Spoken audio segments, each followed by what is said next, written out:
It's time. Once again. Oh my god. What else would this game throw at me? I don't know. And I'm scared.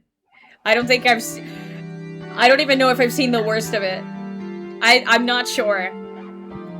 I think I'm scared. Dear God. Last time was pretty fucking intense.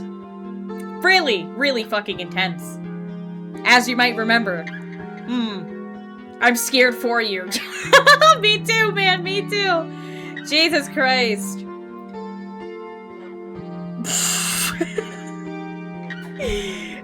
Some of the shit that I saw, I was not expecting, honestly. Not expecting it at all. Chat, remember, expect the unexpected. Always be prepared. Always. Have we seen Vori yet? No. I don't know if that's gonna be a subject of the game or not. I'm not gonna lie. You never know. You never know. Alright, who do we got? Hi, Cat. Hi, Mero. Hi, Clay. Hi, Doc. Hi, Reagan. Hi, Lufu. Hi, Masser. Hi, Demon. Hello. And hello, Cave Troll. Hi. Dude, I don't know either. I don't know either. We're taking the fuck it, we ball approach, you know? We're taking the fuck it, we ball approach. What else can we do? Where...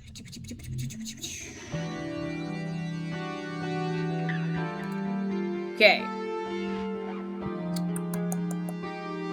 Hi, Scuffed. Hello. I love missing arts of the story, so everything is scary and confusing. I mean, half of the art that's missing is because it's straight up pornography. Straight up porn. But yeah, it is what it is. Oh my god. Jesus fucking Christ. I need to, like, mentally fucking prepare myself. I need to mentally prepare myself for this shit. Okay. So, the last time we were playing this, one of our buddies was on our ass. He was on our ass. He, found out that one of our friends was, doing not so well at the hands of our girlfriend. Yee.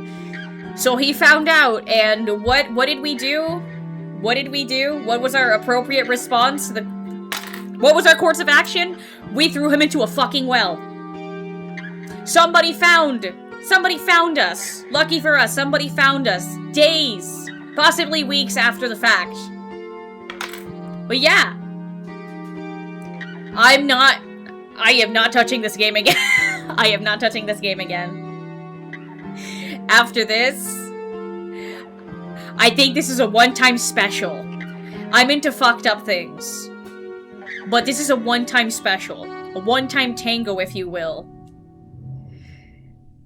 Mostly because I don't usually do very wordy games. But I didn't mind doing a visual novel, I'll be honest. I really didn't mind it. I had fun with the game. I've had fun. Despite, some of the fucked up shit that's happened. I mean, coming from someone who used to, like, watch Corpse Party playthroughs, I'm a seasoned veteran.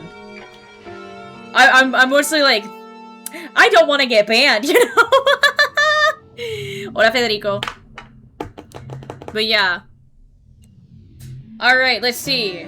You look awful, Dr. Tombo says Riley as she gives Koji a once-over. Here, drink this. Borderline, very borderline. I think this is the most borderline thing I've ever seen. Seen and played. Then again, I subjected myself at the ripe old age of 16 to reading the entirety of Metamorphosis, and once I was done, I felt so fucking drained and empty, devoid of all life, in fact. No, I'm still playing the same game version that is on Steam. I'm still playing the same game version. But yeah, I like the art of Metamorphosis, but the story is heavy as fuck. Why would you read that? Because I like dark media. I own the manga for Corpse Party Mazume, because I really enjoy the art and the gore. But yeah, for those of you who don't know, that's, I'll leave it up to your discretion to look it up, because I'm not gonna explain the contents of that shit. But yeah, I got the manga directly from Japan. There's no, like, English scan translated version, so I just stuck to the fucking Japanese version. I just like to collect manga, honestly. Here, drink this is the second best pickup line. She pulls a flask out of her pocket and hands it to him. Go slow. Madam, go slow, take small sips. It should help a little. Thank you. Thanks, Queen! She walks around with a flask? Maybe Koji's just old-fashioned, but it doesn't seem appropriate for a young woman and a doctor at that. Bro, you have the fucking chutzpah to be fucking judging, okay? Nevertheless, he unscrews the cap and takes a swig, and struggles to keep from coughing as the potent liquid sears his tongue. What the fuck is she giving him? Like, fucking... unfiltered alcohol? What is it? スピリタスウォッカ。しつけ薬によし、消毒によし。浴びせてから火をつければ効くような相手にはかなり効く。Oh my fucking god, I was kind of half right. Jesus Christ. Spiritus vodka, good for disinfecting wounds in a pinch, and also does a fine job of setting things on fire. Are you trying to set this person on fire, ma'am? Her tone is straightforward and quite serious. Koji can only gape at the doctor. The dark smile on her face doing little to ease his confusion. Is this really Dr. Tanbo? There's no trace of the bookish, mild-mannered woman Koji met at the hospital. Her expression is now set in a hard mask, and her eyes are sharp and wary. In the darkness at the bottom of the well, is it possible, however unlikely, that the change in her features is due to the ominous shadows cast by her lamp? It's not so easy, however, to explain the change in her demeanor. Can we kiss her? No, we cannot kiss her. Thank you for the 60 strokes, Doc. Thank you. Jesus Christ. Why are you here? You called me, didn't you? Ryoko replies brusquely. Brusquely? Bruce Lee! Glaring at Koji like an annoyed professor. 行方不明者を探してる二人組が妙な留守電の後に揃いも揃って音信不通になったりしたら何かあったと思うのが普通だろ。I tried calling back, but you didn't answer. Neither did your friend Tsukuba. Am I supposed to think everything's fine? No, but... Koji still doesn't understand why she acted so quickly, but it's a different part of what she just said that seizes his attention. Wait, Tsukuba, you called her too? したよ。君と一緒で繋がらない。正直なところ、私はてっきり君も死体になってるもんだと思ってたんだがね。Like I said, she didn't pick up either. To be honest, I figured you were both dead already. Jesus, lady! Putting some fucking major hope in the two of us. That's right, he almost died, and at the hands of a man that he thought was his best friend. Anger and frustration well up inside of him. He can't forgive Fuminori's betrayal, nor can he forgive himself for his foolishness.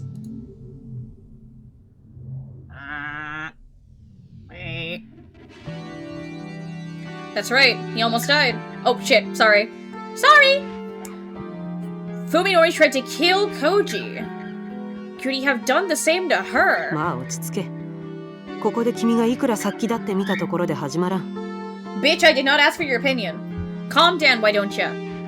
Ryoko says irritably, turning away to examine the inside of the well. There's nothing you can do from here. 何かあったと思ったのなら、警察には届けてくれたんですか? If you thought something was wrong, Koji says to her back, then you must have called the police, right? 警察だと? The police? Still engrossed in her examination of the walls, Ryoko laughs scornfully at the idea. She doesn't look like a monster to him, This isn't Fuminori. This isn't the protagonist. This is the protagonist's friend. そうか。君はまだそういう形でケリがつけられるものだと思っているわけか。So you still think that's the way out, do you? どういう意味です？ What's that supposed to mean? Annoyed by her condescending attitude, Koji's about to demand answers when she cuts him off with a gesture and shines her light at a corner of the well. 殿君、こいつには気づかなかったのか？ You didn't notice this? Huh? In the light of the lamp, Koji sees that some of the stones are a different shade of the rest of the wall. This must be what Ryoko was looking for. 気づきませんでした。ずっと真っ暗だったんで。Alright, yeah, calm down, Buster. Jesus Christ! Let me see, my brightness is still too brightness. Go all the way down. Alright. Here we go.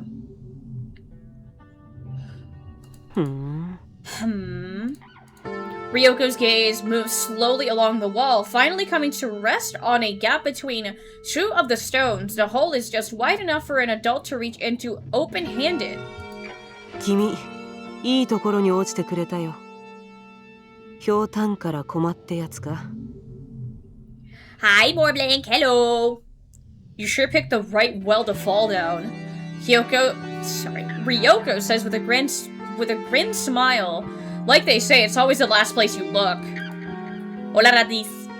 She wastes no time in thrusting her hand right into the opening. After she feels around for a few seconds, Koji feels the thunk of something solid coming together behind the wall. Sensei. Doctor?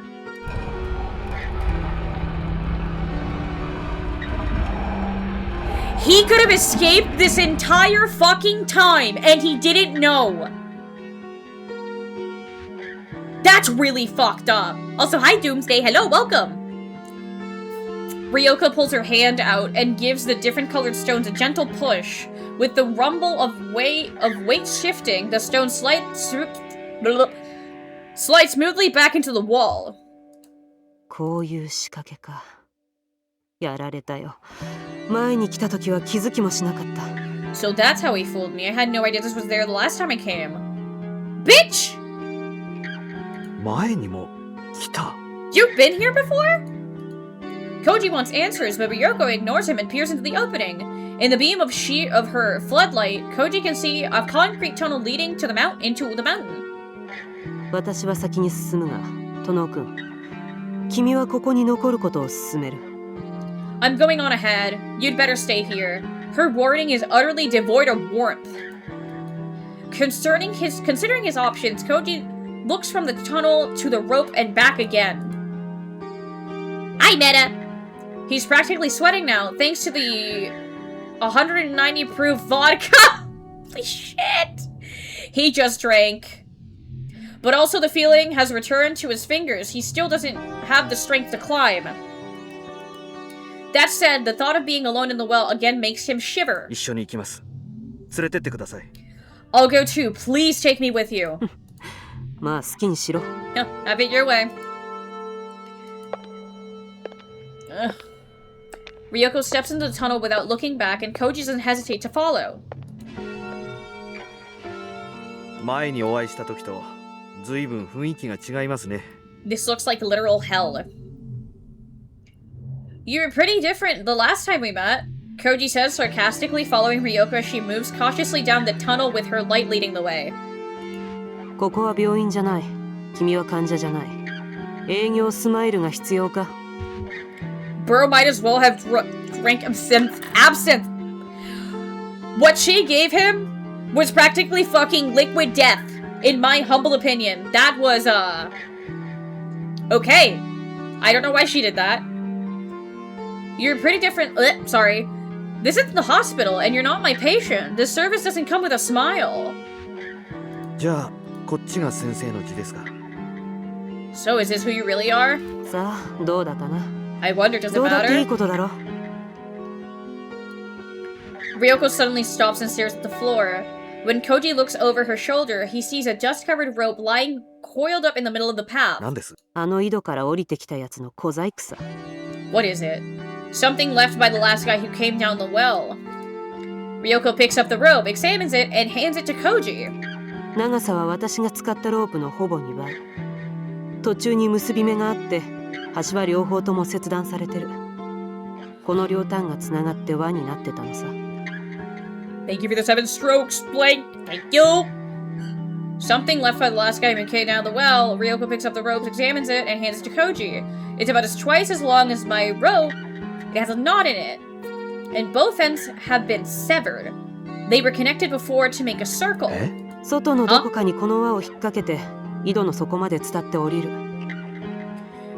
You loop one end of the circle around something topside, then use the rest to climb down into the well. その後、ナイフで輪を切って井戸の中に引っ張り込めば、井戸の底に降りた痕跡は残らない。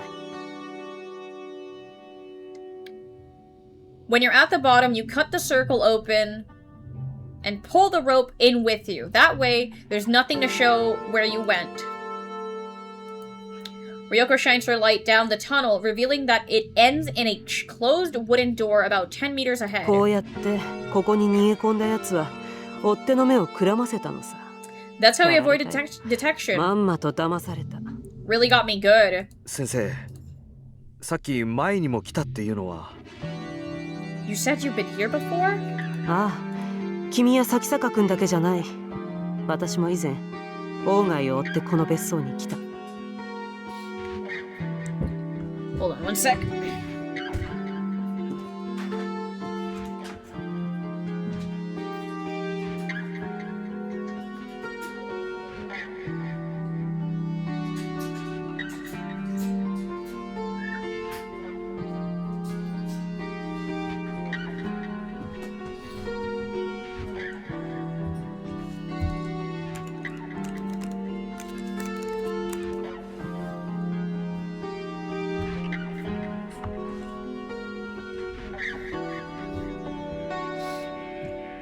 You said you've been here before. Yeah, you and Sakisaka aren't the only ones, Ryoko says dryly. I checked Ogai's cabin a while back. Ma'am? What? Huh? Why do you need a shotgun for? Huh? What? As Ryoko speaks, she opens her coat and pulls out what she had hanging underneath it. 他に出口がないとしたら、奴はまだあの扉の向こう側にいるわけだ。If there aren't any other exits, he's probably still behind that door. At first, Koji thinks that she is holding a steel pipe. Amazed that she would be carrying a weapon, Koji looks closer and is appalled when he realizes what it is. This bitch is fucking packing, bro. A gun. And not one of those sleek handguns that he's seen in the movies, but a double-barreled shotgun. The stock and barrels have been sawed down for easier concealment, enhancing its aura for a brutal efficiency. 何ですかそれ? What is that? ショットガン、12番口径。A 12 gauge. Ryoko replies blandly as though naming a brand of cigarettes. 私にはこいつを持ち歩く資格なんてないし、こんな風に改造するのも銃刀法違反だ。他の質問は? I don't have a permit and cutting it down would be illegal even if I did. Any other questions? そんなもの持ち出して一体どうするつもりです? What are you planning to do with that thing? Hi, Ryzen! Ryoko looks over her shoulder and gives Koji her most chilling smile yet. 鴎外の正体を初めて知った時、私はただの善良な一般市民だった。That does not look like a smile. 交通違反すら無縁のね。When I first learned what Ogai was doing, I was a model citizen, never even gotten a ticket. The woman whom Koji believed was just a normal doctor waves her sawed-off shotgun menacingly as she continues, her tone sharp and bitter. あの時にこいつがあったなら、私は多分鴎外をきっちり殺せていただろう。If I'd had this back then, I could have killed Ogai before he got away. そうなってれば、もしかしたら君たちがこんな災難に巻き込まれることもなかったかもしれない。Maybe then none of this would have happened. その点は申し訳ないと思ってるよ。I feel bad about that, really. Ah. What the fuck is she talking about, chat? Koji listens in silence, helplessly to do anything but watch as understanding moves farther and farther out of his grasp. だからこれから私がやることは一切合切。君とその友達が足を突っ込んでる泥沼なありさまを終わらせてやるための手続きだ。In other words, everything I do from here on out is to clean up this mess that you and your friends have stepped in. その辺をよく理解して余計な口は突っ込まないこと。いいね。Remember that, and don't ask any unnecessary questions, got it? Koji can only nod weakly in response. Jesus Christ. What happened to Dr. Ogai? Did he turn into a fucking blob meat person? Probably. With the light in her left hand and the shotgun in her right, Ryoko walks up to the door and takes a deep breath. Then she kicks the door open, putting her full weight behind the blow. Jesus Christ. With a disappointingly feeble sound, the door breaks off of its hinges and falls into the room, just billows like white smoke in the beam of Ryoko's light. The room is large, at least 35 meters square. The tiled floor is set with drainage grates, and there's no mistaking the operating table sitting in the middle of the room. Cabinets full of animalware and drugs line one side of the space, and against the opposite wall stand a writing desk and bookshelves. Hi, Humble! Those things Koji recognizes. The mysterious objects cluttering the tables and shelves, however, are beyond his comprehension. Mirrors delicately engraved with complex patterns, grotesque statues, and masks that must have been left by a race of savages. Tapestries woven in nauseating arrays of colors, a crystal ball the size of an infant's head. Any would fetch a hefty price at a unique store, if not for the one thing that they all have in common. Every last piece is so loathsome and foul, it makes Koji sick just looking at it. It's as though each was designed for a sole sinister purpose of immortalizing its creator's hatred of the world.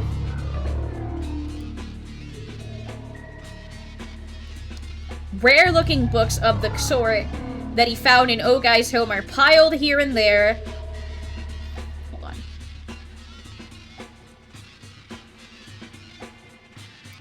And on one shelf are stacked some scrolls that look to be made of some kind of sheepskin, or papyrus, whatever it is, it's not paper. Finally, there are the indecipherable chalk patterns and symbols filling every available space on the walls. Even the true sliding blackboards are covered in strange, unreadable scribblings. Just looking at them is making Koji feel dizzy. Don't look! Ryoko snaps at him. いいか、ここから動くな。絶対に何かに触ったりするな。目を引くようなものがあっても。Listen, don't move, and whatever you do, don't touch anything. Even if something draws your attention, don't look at it.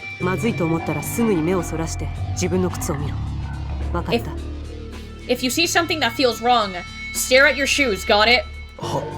Yeah. Ryoko switches her light's fluorescent runners on and sets it on a nearby table where it can illuminate the whole room. She then holsters her shotgun, only to pull out an even more confusing set of tools, a digital camera, and a can of spray paint. She gives the can in her left hand a good shake, switches the camera in her right hand on, and steps up to the blackboard while looking at the camera's side-mounted screen. After recording one set of symbols, she covers it with a thick layer of paint. Then moves on to the next. 先生。Doctor? レッスン1。妙な図形やラテン語の文章とかは絶対に読むな。見つめるな。What is this? Lesson 1. Never look at strange symbols or read anything written in unusual languages like Latin. 機械の目で記録しておいて、後で注意深く調べればいい。Use a camera to record them for later, then paint over the original.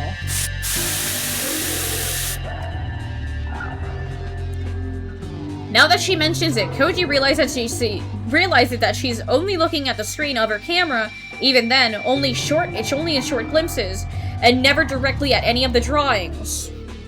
But what if it says free candy? You're going to die on the spot. He understands what she's saying, but it still doesn't make any sense. 一体どういう Why do you have to... ここまで深入りしたんなら高額のために黙って聞いておけ。 Now that you come this far, you better shut up and listen for your own good. あと水晶球とか鏡の類も危ない。下手に壊すとヤブヘビになったりするから、とりあえず布でもかぶせるかペンキを浴びせて封印しろ。 But free candy! No! Bad! Things like crystal balls and mirrors are dangerous. Anything can happen if you break them, so it's best to cover them with a cloth or paint over them for the time being. Koji begins to fear that this doctor might even be crazier than Fuminori. Grounding mechanism, focusing on something in mentally stressing situations. Huh. Despite the burst of energy he received from the vodka, Koji is still exhausted from his night in the well. Oh, it was just a single night? Huh? I thought it was days. Hi, Dill Pickles. Hello. The fear is affecting his body, making him dizzy and nauseous. Soon, the walls are covered in black paint, and the stale air is thick with the smell of turpentine. とりあえずこんなところか。 Yeah, I don't know where to fucking aim my camera anymore. Oh, it wasn't even mounted properly. Ooh, oops. My bad. That should do for now, Ryoko says with relief, then tosses the empty can aside and puts away her video camera. オーガイって人はどうなったんです What happened to Ogai? Koji asks, supporting himself against a nearby table. ああ、そこにいたよ。 Huh? Oh, he was over there. Without stopping her examination of the papers on the writing table, Ryoko points nonchalantly to a Chinese-style screen standing in the corner of the room. He was there. Her clinical choice of tense makes her meaning instantly obvious. The urge to see for himself is irresistible. Koji staggers across the room to the screen, taking the utmost care to not look at the scaly octopus thing that is painted on it. Hi, Yuki! Behind the screen is a large, easy chair. Although he's never met the man before, Koji is fairly certain that the person sitting in it is Ogai Masahiko. Yes, it is. Ogai's corpse must have shrunk significantly while drying in this sealed chamber. The body is barely the size of a child's, with only the business suit hanging from the bones offering any hint of Ogai's former stature. What the fuck? Jesus Christ, I'm having so much trouble getting this to calibrate. His empty eye sockets and wide-open jaw are filled with darkness. The same darkness that surrounded Koji at the bottom of the well. Compared to those gaping voids, the tiny hole in Ogai's right temple is almost impure and mindful. The revolver that he presumably used to kill himself is still clenched in his dangling right hand. It looks like a child's toy compared to Ryoko's shotgun. Ryoko must have noticed Ogai's corpse while she was spray painting the walls, and still she kept working without batting an eyelash. Impressive, though not exactly surprising after what he's been through. It's getting difficult to remember the last time he spoke to someone else, to someone sane.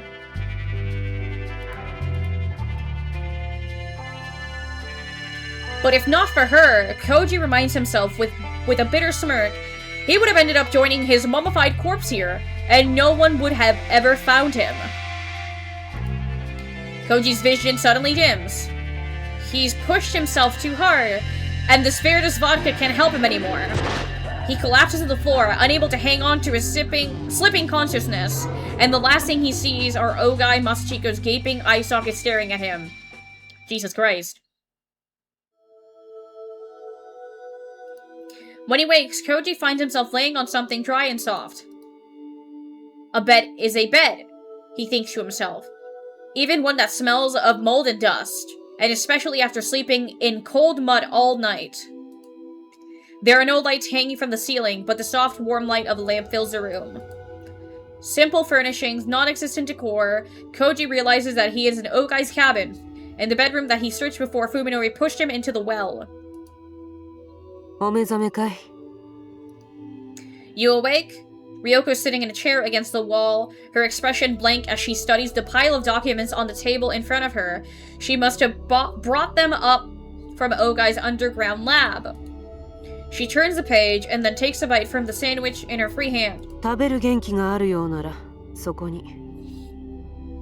If you feel up to eating, there's some food over there.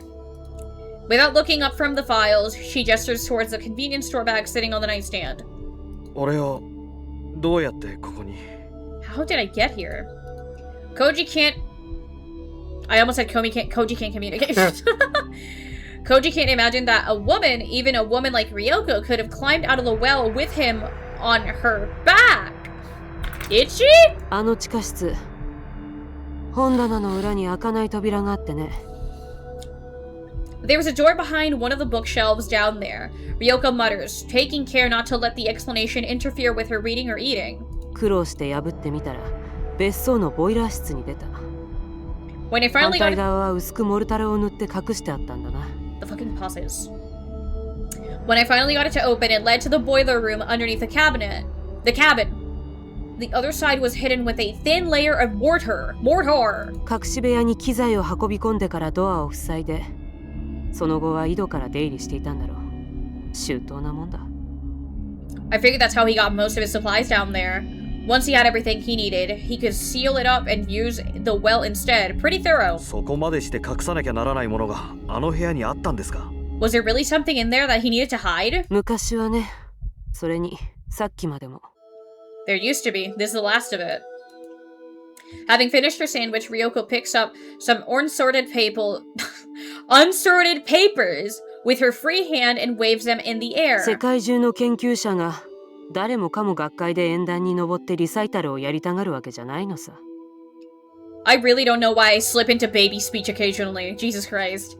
Not all scholars want to get on stage with a symposium and show their research to the world, you know. 自分一人が秘密に通じて、最後には自分のしたいもろとも秘密の墓穴にしまい込んで満足するような、そういう変態野郎もいるんだよ。Some nutcases get their kicks by learning secrets no one else knows, and by being buried with secrets hidden in tomes that no one will ever find. Koji still hasn't the slightest idea of what Ogai's secret might have been. From what Ryoko said in that tunnel, however, he can guess that Fuminori is somehow involved. フミノリはどうなっちまったんですか? What happened to Fuminori?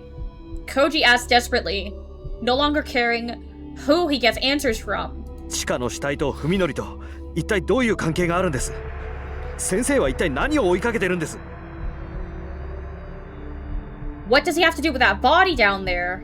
Just what is it that you're after? 今それを調べてるところだよ。I heard call him a hentai. The text is being too kind. That's what I'm trying to find out, Ryoko replies coldly as though Koji's concerns are none of hers. 私が咲坂君から聞いたところによると、彼は王外の親族から調査を頼まれているという話だった。Fuminori told me that he was acting on behalf of one of Ogai's relatives. ええ、それは俺も聞いてます。Hold on.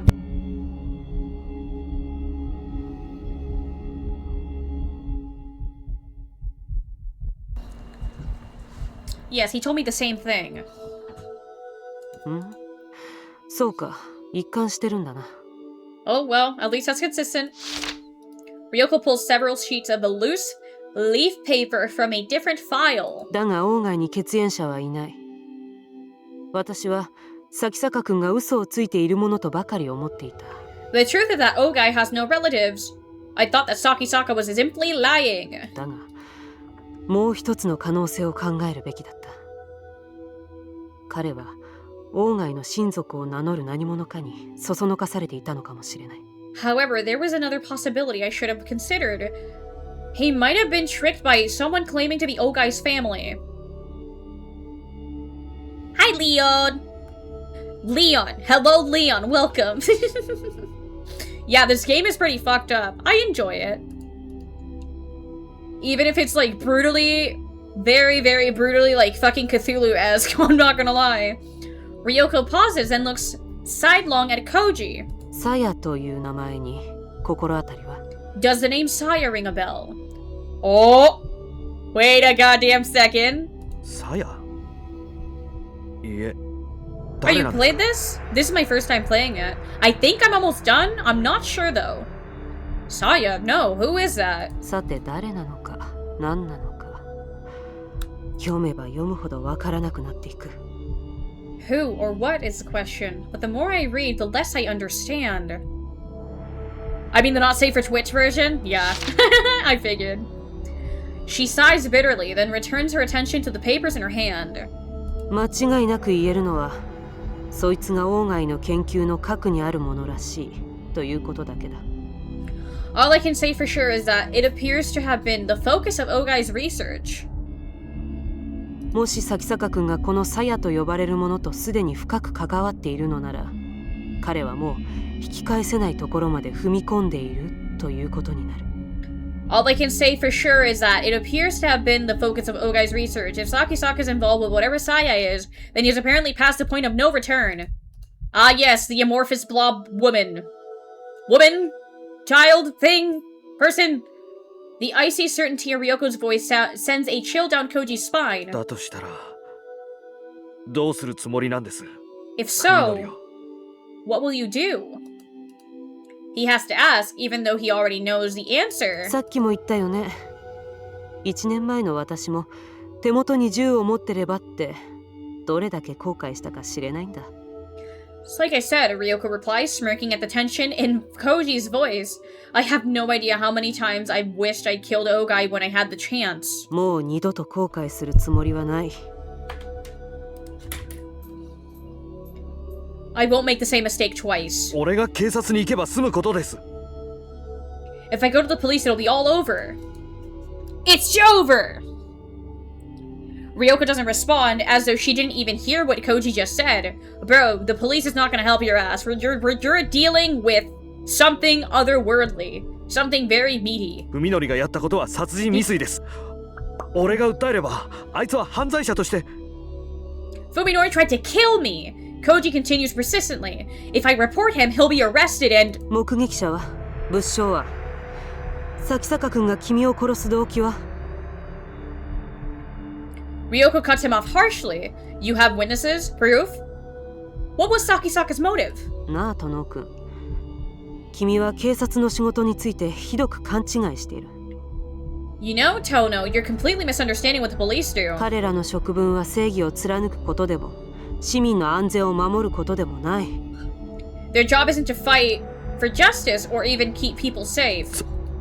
そんな What are you saying? 不条理な物事についてきちんと条理に沿った体裁を整えるこれが警察っていう役所の仕事だ Finding reasonable explanations for unreasonable events, that's what the police are for. 彼らの思考はいつだってより理解しやすい方より説明しやすい方に傾いていく They will always choose to believe the simplest, most logical explanation. それこそ水が低い方へ低い方へと流れていくように Just like how water always flows 事 downhill. 実がどうあろうと彼らには興味ない彼らが感知するところではないんだよ小説より奇なる事実なんてものは Your free trial is expired. God.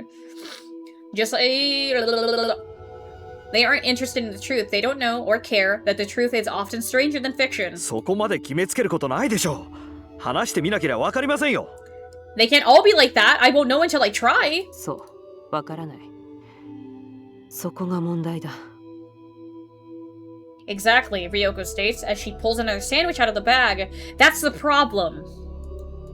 She hasn't spared Koji a second glance since looking at him earlier. Even while talking to her, her attention is always focused on the papers in front of her. 君が錯乱した親友の手で井戸に落とされたと主張する。 Let's say you accuse your friend of pushing you into a well. すると、警察はあと2つばかり真実の候補を用意するだろう。君が狂言自殺で親友を陥れようとしてるとか。 In addition to your statement, the police will consider two alternate versions of the truth. Maybe you're making it all up to frame your friend. あるいはもっとシンプルに、事故で井戸に落ちた君が錯乱して親友を疑ってるとか。 Or even simpler, it was an accident. You fell into the well by yourself and the shock made you paranoid or delusional. この3案のどれかが捜査っていうレースで勝ちを競うわけだ。勝ち馬は誰にもわからない。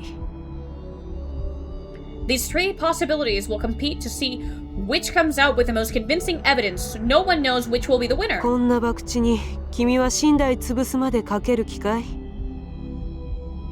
Are you willing to bet everything you have on your own truth? Koji has no response. Can he really explain with cold, clear logic what drove Fuminori to do what he did? How can he convince anyone else that when he doesn't even understand it himself? そして一番の問題は And here's the biggest problem. Ryoko says calmly, cutting into Koji's thoughts. 君がそういうランチキ騒ぎに手こずっている隙に先坂文則を追い詰めるチャンスを逃すことだよ。 While you're raising hell with the police, we'll lose our chance to corner Sakisaka. 身辺で火の手が上がれば彼は手遅れになる前にさっさと姿をくらますだろう。そうやってまた万事が振り出しに戻る。 Dumbledore asked calmly. God, I fucking love that meme.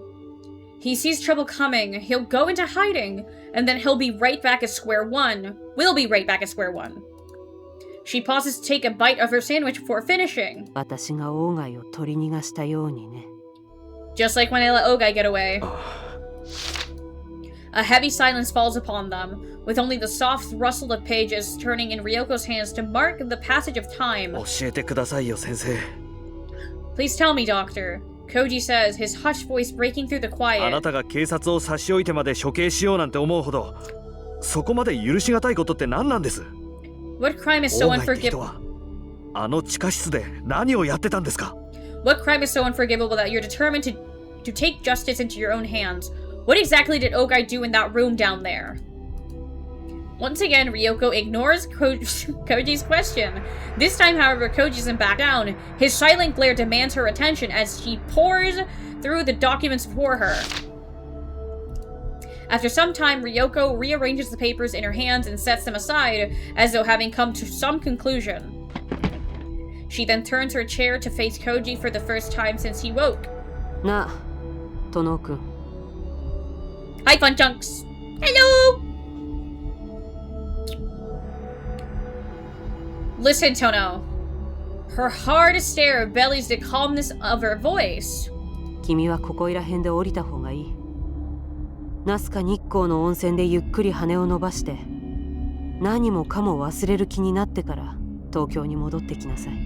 You need to get out of this while you still can. There are a lot of fine hot springs around here. Go relax, and don't return to Tokyo until you're ready to forget any of this ever happened. 忘れろと。 Forget? Koji feels anger rise within him. 近江は俺の恋人でした。文則は俺の親友でした。それを忘れろと。 I feel like we are not now just learning that Omi was Tono's girlfriend. Maybe? Maybe? I don't know. Forget? I think I already read that. Omi was my girlfriend, Fuminori was my best friend, and you're telling me to forget about them? そうだ、忘れろ。これは提案じゃない。警告だ。 Yeah, forget about them. Ryoko replies, coolly rebuffing Koji's anger. This isn't a suggestion, it's a warning. 今まではどうであれ。これからの君の人生にその二人は一切関わりを持たないだろう。断言してもいい。 Whatever they were to you, that's all over now. You'll never see them again, I guarantee it. じゃあ筑波は Then what about Tsukuba? Bro, Tsukuba is probably dead. Koji shouts, unable to control himself. 彼女はどうなる？あの子は電話口で俺に助けを求めてた。どこかでひどい目に遭わされてたんだ。 Wait, never mind. She was turned into a literal fucking slave. Yay! Woo! Because that was totally fucking necessary. Yes! She begged me for help on the phone. Something terrible is happening to her. そりゃ何十時間前の話かね。 And how many hours ago was that? 私が君を助けてから何時間経ったと思う。そうでなければ井戸の中の君があと何時間持ったと思う。 Do you know how much time has passed since I saved you? How much longer do you think you would have lasted down there if I hadn't what? 遅すぎるよ。彼女はとっくに死んでるだろう。誰もが君ほど幸運だなんて思わない方がいい。 She shakes her head, then declares coldly, "It's too late. She's already dead. Don't expect everyone to be as lucky as you." あんたは You're heartless, Koji growls, unable to suppress his anger. あの井戸で俺の死体を見つけてもあんた何とも思わなかったんだろうな。 If you'd found me dead in that well, you wouldn't have thought anything of it, would you? そりゃ覚悟してたからね。まさか生きてるとは思わなかったよ。 I was prepared for that, of course, Ryoko says with a shrug, unfazed by Koji's ire. I hardly expected to find you alive. It is futile to argue with this woman. Koji realizes her values are fundamentally different from his own. Nothing he can say will ever move her. Koji gets out of bed and stands on shaky legs. どのくらい俺は寝てたんです。 How long have I been asleep? ざっと半日ばかり。消耗した後速やかに休息が取れるってのは羨ましいね。若いうちだけだよ。そういう無茶が効くのは。 About half a day, I envy your ability to recover so quickly. It's a privilege of youth, so enjoy it while it lasts. Koji gets out of bed and stands on business. Yeah, dude, this man is standing on business. Look at his stand. Look at him. He can't believe that he survived in that well for almost 2 days. Oh, so it was only 2 days. Now that the gaps in his memory have been filled and his sense of time has returned, he realizes that it's already Sunday morning. Ryoko's right. A lot of time has passed since he spoke to Yo on the phone. Also, people can blast for a fair bit without food or water. But he was out in the blistering cold.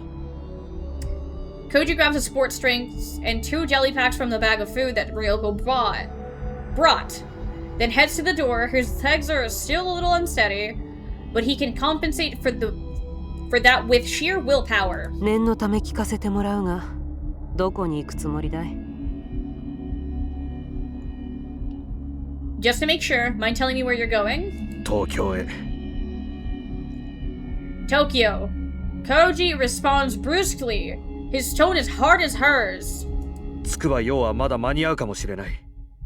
彼女を助けに行きます。 Tsukuba might still be alive. I'm going to save her. 人の話を聞かないやつだね、君は。 How will go, one dog? Thanks for stopping by. 聞く耳持たないのはお互い様でしょう。 You just don't listen, do you? I could say the same about you. Hi, Flames. Hello. Welcome. Thank you for the raid. Hello. I hope you had a good stream. Hello. Why the fuck am I not following you? Hold on. That's gonna change right now. Hello. Welcome, raiders. I am Bug. Playing really fucked up and evil game. Thank you for the 10 strokes, CO. Also, welcome. Koji's expecting Ryoko to watch him go with that cold, mocking smile of hers. Instead, however, she sighs heavily and rests her jaw in her hands. もう少し待つ気はないか。こいつのどこかに。 Can't you wait a little longer? Somewhere in here. She thrusts her chin at the mountain of papers in front of her. オーガイがサヤと名付けたものが何だったのか、答えが隠されてるはずだ。そいつを突き止めて、ちゃんと対策を講じてから動くべきだと私は思う。Somewhere in here is the answer to what this thing is called Saya is. I think you should wait until I figure that out and come up with a plan to deal with it. つくばが死んでると決めてかかってるあんたなら当然そう思うでしょうね。You would think that, since you're already convinced that Tsukuba's dead. In truth, Koji is extremely uneasy Koji is extremely uneasy about going it alone. Is that a typo? I feel like I should be going at it alone. What's your plan? Simply shoot it. At the same time, however, he knows that he mustn't depend on Ryoko. She's made it clear that she shouldn't care for saving lives. Teaming up with her will only make it more difficult to salvage something. Anything out of this nightmare. Anything out of this nightmare, yes. Hold on. My desk is unbearably fucking tiny. Have you played Sucker for Love? No, but I think it's on my wish list? Probably?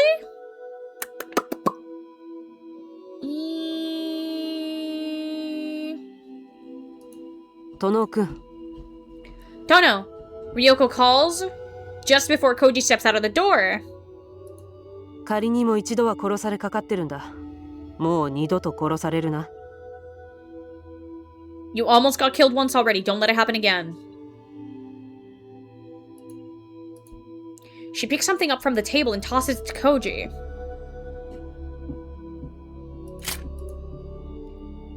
When Koji catches it, he feels its solid weight fill his hands. Eat my dick in a box. これは This is. Koji stares at the menacing shape of cold metal. It's a revolver, the same one that was clenched in Ogai's skeletal fist. あと4発入ってる。安全装置はない。火種を引くだけで弾が出る。It has 4 more shots. There's no safety, so just pull the trigger to fire. どこでどう使うかは君の判断に任せるよ。How you use it is up to you. Koji were his usual cautious self. He would not hesitate to reject the dangerous offering. The only time you truly need a gun is when all hope is lost. Well, that's fucking dark. He'd prefer not to fight a losing war. And yet, without even knowing it, Koji was already set foot into Ryoko's world. Choosing instinct over reason, he accepts a small but deadly weapon and stuffs it into his pocket. There's no question that Koji intends to save Yo and bring Fuminori to answer for his crimes. In the back of his mind, however, he can hear the footsteps of ruin approaching.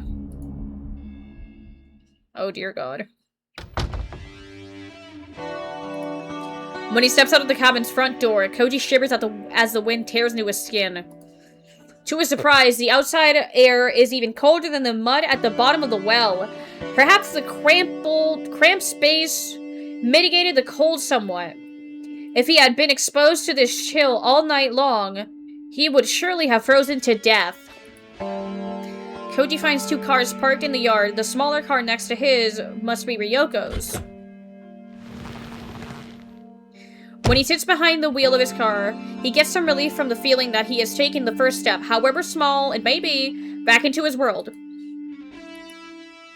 He sips a sports drink, wetting his parched throat, then washes down some jelly. His stomach rebels at the sudden influx of food after 36 hours on empty, but he manages to force down the urge to vomit. Why would this be the first thing you put into your fucking body, man? You need some water! You need some water and a goddamn sandwich. Koji needs the energy. No matter how hard it is, he must regain enough stamina to overcome the challenges ahead. After forcing down as much food as he could handle, Koji leans back in his chair and takes a short break. When he begins to feel himself again, he reaches into the back seat and pulls his spare cell phone out of his bag.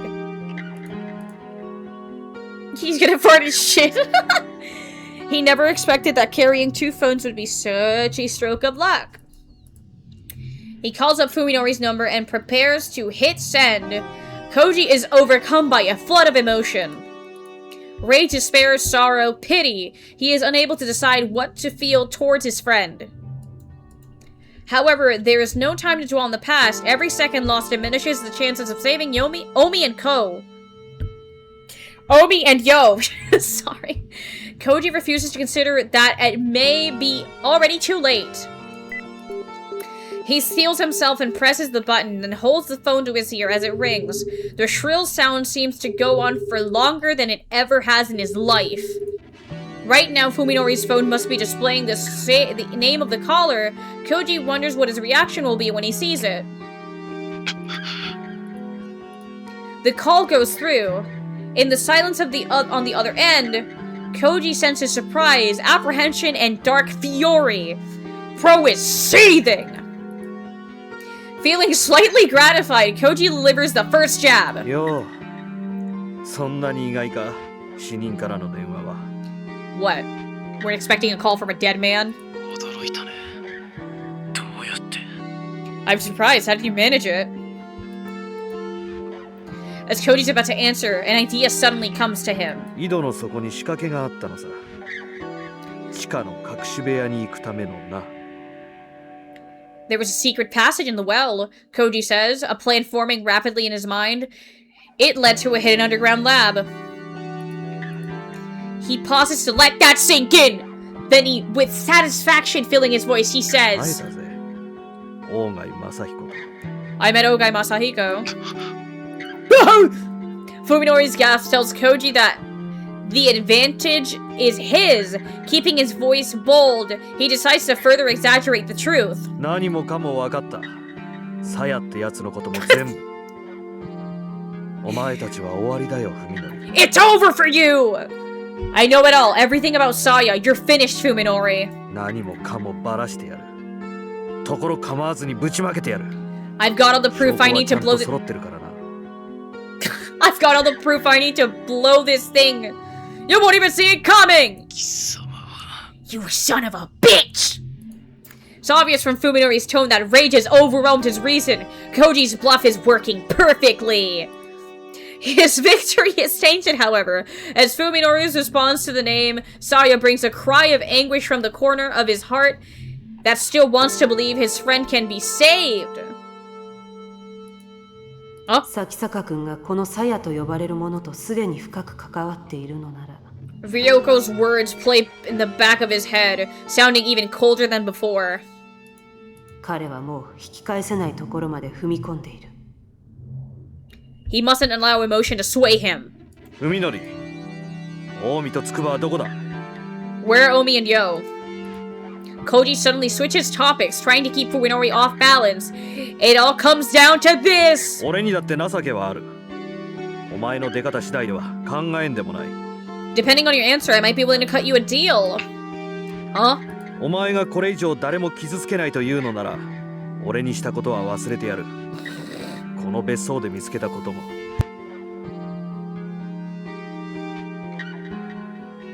If you swear not to cause any more harm, I'll forget about what you did to me and about what I found at the cabin. 俺だってこれ以上お前とサヤに関わり合いを持つのは願い下げなんだ。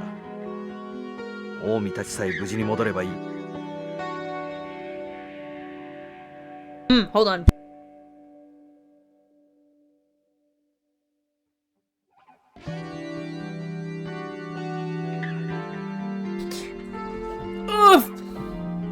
About the size of a pink eraser. Hi, Doom. Hello. I noticed a huge beetle in the garage. Apparently it's a cedar beetle. Ooh, nice. Big fucking beetle. I have yet to find and encounter a big fucking beetle. That fills me with sadness. Great sadness. If you swear not to cause any more harm, I'll forget about what you did to me and what I found at the cabin. If you don't want any more to do, I don't want anything more to do with you and Saya anyway. All I want is for Omi and Yo to be safe. Omi and Yo. Fuminori's voice trails off. He's obviously trying to decide how far Koji can be trusted and whether there's room for negotiation. Fuminori has been called out, and now it's time for him to show his hand.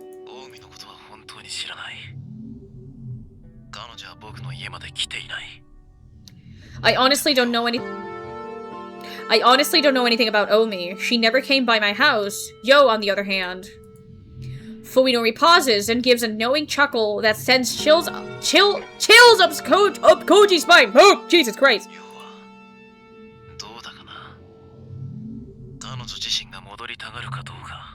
Well, I wonder if she'll really want to leave. She's with you, isn't she?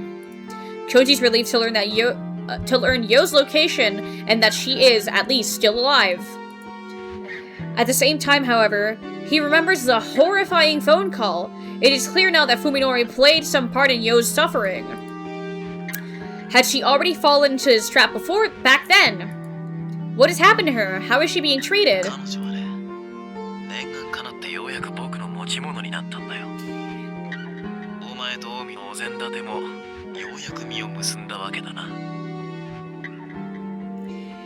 Kill this man! Kill this man! Her wish has finally come true, Fuminori says with venomous sarcasm. She's my property now, and I guess you and Omi got what you wanted after all. Koji feels despair settle over his soul. How much lower will this man go? Must Fuminori seek out to destroy every memory of the friendship they once shared? Let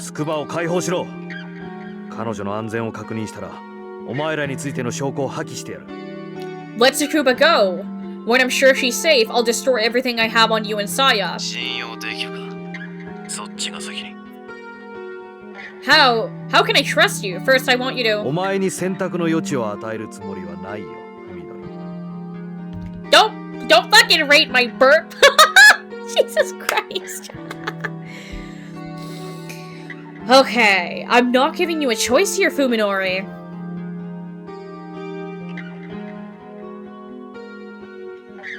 Koji instinctively realizes that it's dangerous to push his bluff any further.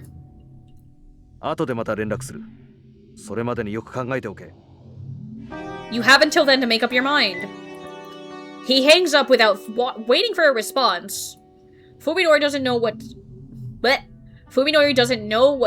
that Koji is still at the cabin in Tochigi right now. He's probably worrying about whether Koji will show up in 1 hour or in 1 minute. Koji hopes that he'll be able to take advantage of Fuminori's confusion. 3 hours, that's how long it will take to race all the way back to Tokyo. Koji's afraid that his body won't carry him through such a long drive. His mind is clear, but his limbs still feel half asleep, like they're weighed down with lead. Although he knows that he has to stay resolute, Koji still longs for the peace that he had just a few days ago, when life or death struggles were the furthest thing from his mind. Back then, he could never have imagined himself fighting to rescue a friend from the clutches of a madman. With each passing moment, he feels himself becoming less like the person he was. Can you guys give me a second? I'm gonna grab some water.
Hello, I am back.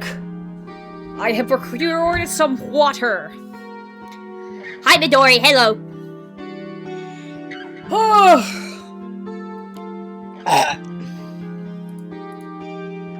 When all of this is over, will he really be able to return to his old life? Hi, Deke. Or will this change continue until it has consumed him utterly? Time is against him. Every second that passes is wasted.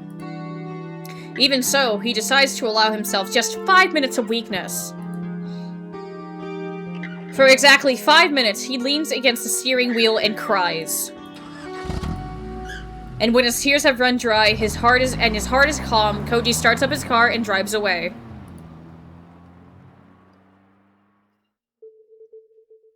I appreciate you stopping by, Azura. I stare at the silent phone in my hand. There is anger, of course, but something cold and heavy holds my emotions in check. The sense of danger. To be honest, I'm surprised at how calm I am.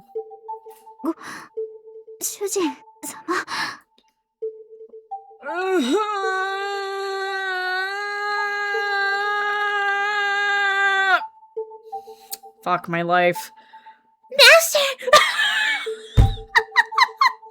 Why'd I do that? Yo looks up at me apprehensively, her head between my thighs. She was attending to me throughout the call. What? That's Yo, not Saya. Also, what? She was fucking blowing him in the middle of that call? Excuse me? What? What?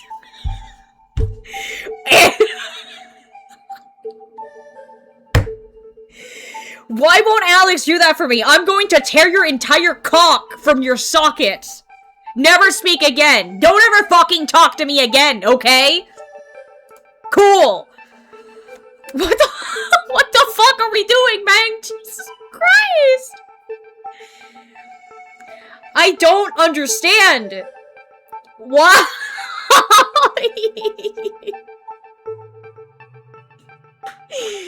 The remaining fragments of her memory seem to rejoin together as she has regained some degree of speech. Upon realizing this last night, Saya began to teach her language once more. I assume she finds our pet's efforts amusing.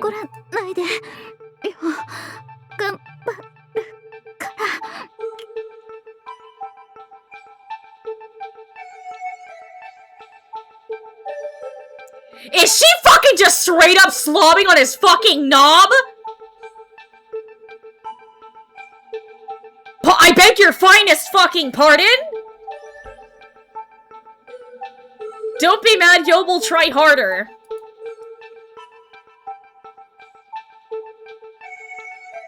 Oh. Fucking Christ.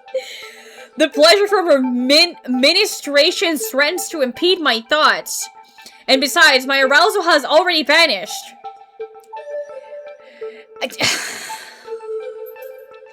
At first, I consider making her stop. When I gaze into her puppy dog eyes, however, I begin to think differently. You are fucking sick. You are fucking sick, dude.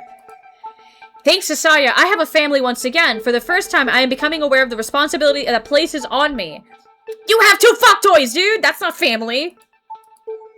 I am now the head, no pun intended, of a new Sakisaka household, as well as its only male member. It is my duty to protect, comfort, and ensure the happiness of the women living under my roof.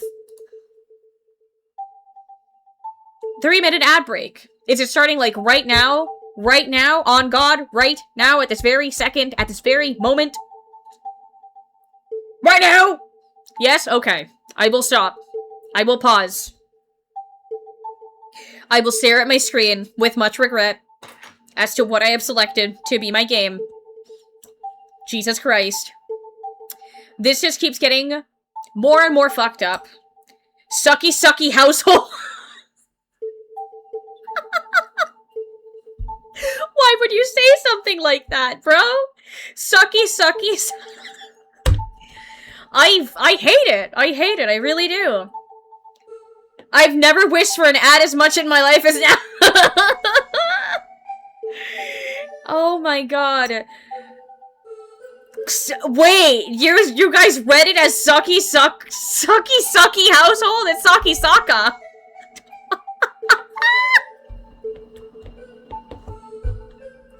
I thought you were fucking kidding! I thought you were kidding! Sucky, the household! Oh my god. Yes. Yes, this is content. This is content. Dear God, man. Dear God, man. Oh, man. Oh, man.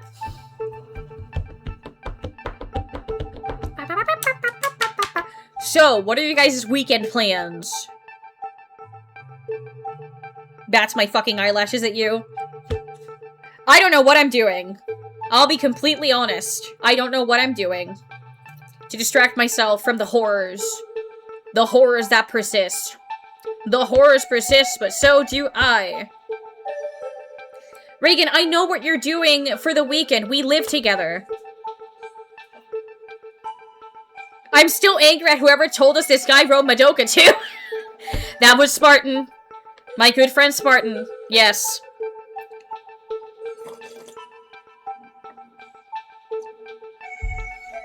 We need to go hiking again. I mentioned hiking to this man once, and he wants to make it a weekly plan. Jesus Christ.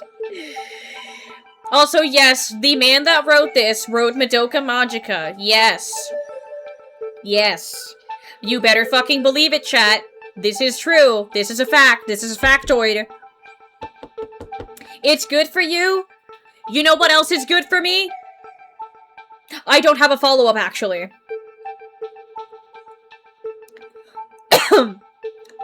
Alright, the ad is over. With that in mind, I know that I mustn't show fear or confusion. That would only cause them distress.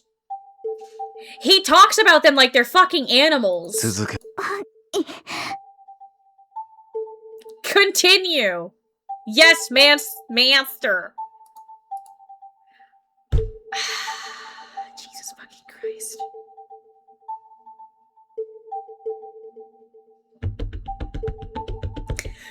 I entrust myself to Yo's eager touch, basking in the pleasure with one part of my mind while contemplating our current predicament with the other. It is clear that I made a grave error when I failed to finish Koji off 2 days ago. Right now, I need to set my frustration and anger aside and deal with this problem logically. It's time to leave. I have no way of knowing when Koji escaped from the well, or how much he has learned, or how many people he has had contact with since then. Now that it is impossible to know how far the problem has spread, merely disposing of Koji won't guarantee our safety. When the enemy has poisoned your water supply, you can't take the risk that even one drop might remain. Your only choice is to stop drinking the water. ねえ、ふみのり、誰と話してたの? Fuminori, who were you talking to? Saya returns from the kitchen, where she had gone in search of a midnight snack. She's munching on her favorite spare ribs. Purging myself of unease and impatience, I respond with a casual shrug, as I get my knob fucking slobbed down! ちょっと厄介なことになりそうだ。工事のやつが生きててさ。It looks like we have a little problem. That bastard Koji is still alive. あらま。Oh dear. By breaking the news suddenly and without any trace of anxiety, I'm able to avoid frightening Saya. Instead, she is merely surprised. I knew that remaining calm would work. As these are animals, not women, clearly. Moreover, I am currently being pleasured by Yo. We fucking know you're getting a blowjob in the middle of this conversation, dude! You don't have to tell us! You don't have to remind us! Fuck! It'd be hard for anyone to get too serious under these circumstances. なあ、さや。僕たち、この家を引き払った方がいいかもな。Saya, it might be best if we leave this house. そうか。Saya lowers her eyes and strokes her chin thoughtfully. どっちみち鈴見さんの一家が消えたのがバレれば、この近辺も騒がしくなってただろうし、遅かれ早かれ、こういう日は来てたと思うよ。This was bound to happen sooner or later. Even without Koji, it's only a matter of time before someone reports that Zumi is finally missing. Yeah, Saya nods. I can tell that she's reluctant to leave, but at least there's no sadness in her expression. Everything will be fine. I will protect my life with Saya just as I have up until now. I have that power. Knowing that we've overcome one problem fills me with a new confidence. 大丈夫。安心していいよ。 Now then, we better get ready. じゃあ急いで支度しよう。Okay. Yo, get the fuck off of me. He fucking, like, pushes her off the bed. We can travel light and take the Suzumi family car. I'd better withdraw everything that's left in my bank account and carry it in cash. I'll also need a weapon, something more reliable than a butcher's knife. Koji will most likely follow. He thinks that Yo can still be saved. However, I am not abandoning this house just to run away. As long as Koji knows our location, we're stuck on the defensive. Leaving gives me the chance to regain the initiative and deal with him at a place of my choosing. Sir, isn't your little fuck toy, your newly acquired fuck toy, a literal fucking mass of writhing flesh? Like, come on. The next time I meet him, I will kill him with my 2 hands. I'll make sure to wring every last drop of life from out of his body. Can you please phrase it some other way? Because it feels like you're gonna give him the sloppy choppy of a lifetime. A shiver runs through me as I anticipate the battle ahead, and my bloodlust burns like orgasmic fire. Okay, dude. Okay. When Ryoko looks up, the morning sun is already streaming in through the window. Tired from hours of poring over files, she removes her glasses and massages her aching eyes. Her dreams are always filled with horror, yet the night she just spent was more nightmarish than them all. It's not over yet. She has only just set foot on the threshold. As expected, the files left by Ogai Masahiko were not the sort that Ryoko could simply pick up and read. Fortunately, Ogai had been too old-fashioned to put his trust in electronic media. If he'd encrypted his files on a computer, she'd have had to find a hacker to decipher them. In fact, he had not employed any kind of code in his writing. That would have been too time-consuming by hand. The method of obfuscation he did use was quite simple. Of the files Ryoko pulled up from his underground lab, the majority turned out to be notes and theses from Ogai's days as a student. The important papers were the diaries and research notes that had been scattered throughout the piles of worthless scrap. At first, she was unable to understand the documents that she had found. Each sheet was covered with text on one side and blank on the other. Each line was completely unrelated to the next, making it impossible to glean any meaning from the whole. The trick revealed itself, however. While she was sorting through the pages that made no sense, she found that each line continued on the same line of a different page. In Ogai's diary, for example, the first day began on the first line, then continued not with the next line, but with the first line on the next page. Similarly, the second day was the second line, the third day was on the third line, and so on and so forth. After filling all the lines on one sheet, on one set of pages, Ogai had torn them out and scattered them amongst his other files. There was no regularity to how the pages were unnumbered, of course. Unable to locate any sort of key or legend, Ryoko had no choice but to figure the page order manually. Despite knowing the task would be exhausting, Ryoko set to it valiantly. After separating all the loose leaf sheets from the jumbled files, she began the painstaking process of linking pages together according to the contents of their first line. She found that Ogai had dismantled and scattered his diary. Each time, he completed a number of days equal to the lines of one on one page. And he had done the same with his research notes every 30 pages or so. The diary was much easier to restore because the entries buried in length. Later pages had a larger number of blank lines, the page only one line. Therefore, was the last page of the diary, and those with the most blank spaces could be considered closer to the end. Ryoku's perseverance had paid off, for she has already succeeded in restoring several volumes of Ogai's diary. As she reads them, she feels despair draining her spirit, as it has so many times before. This cursed feeling of powerlessness that comes with knowing the hidden truths.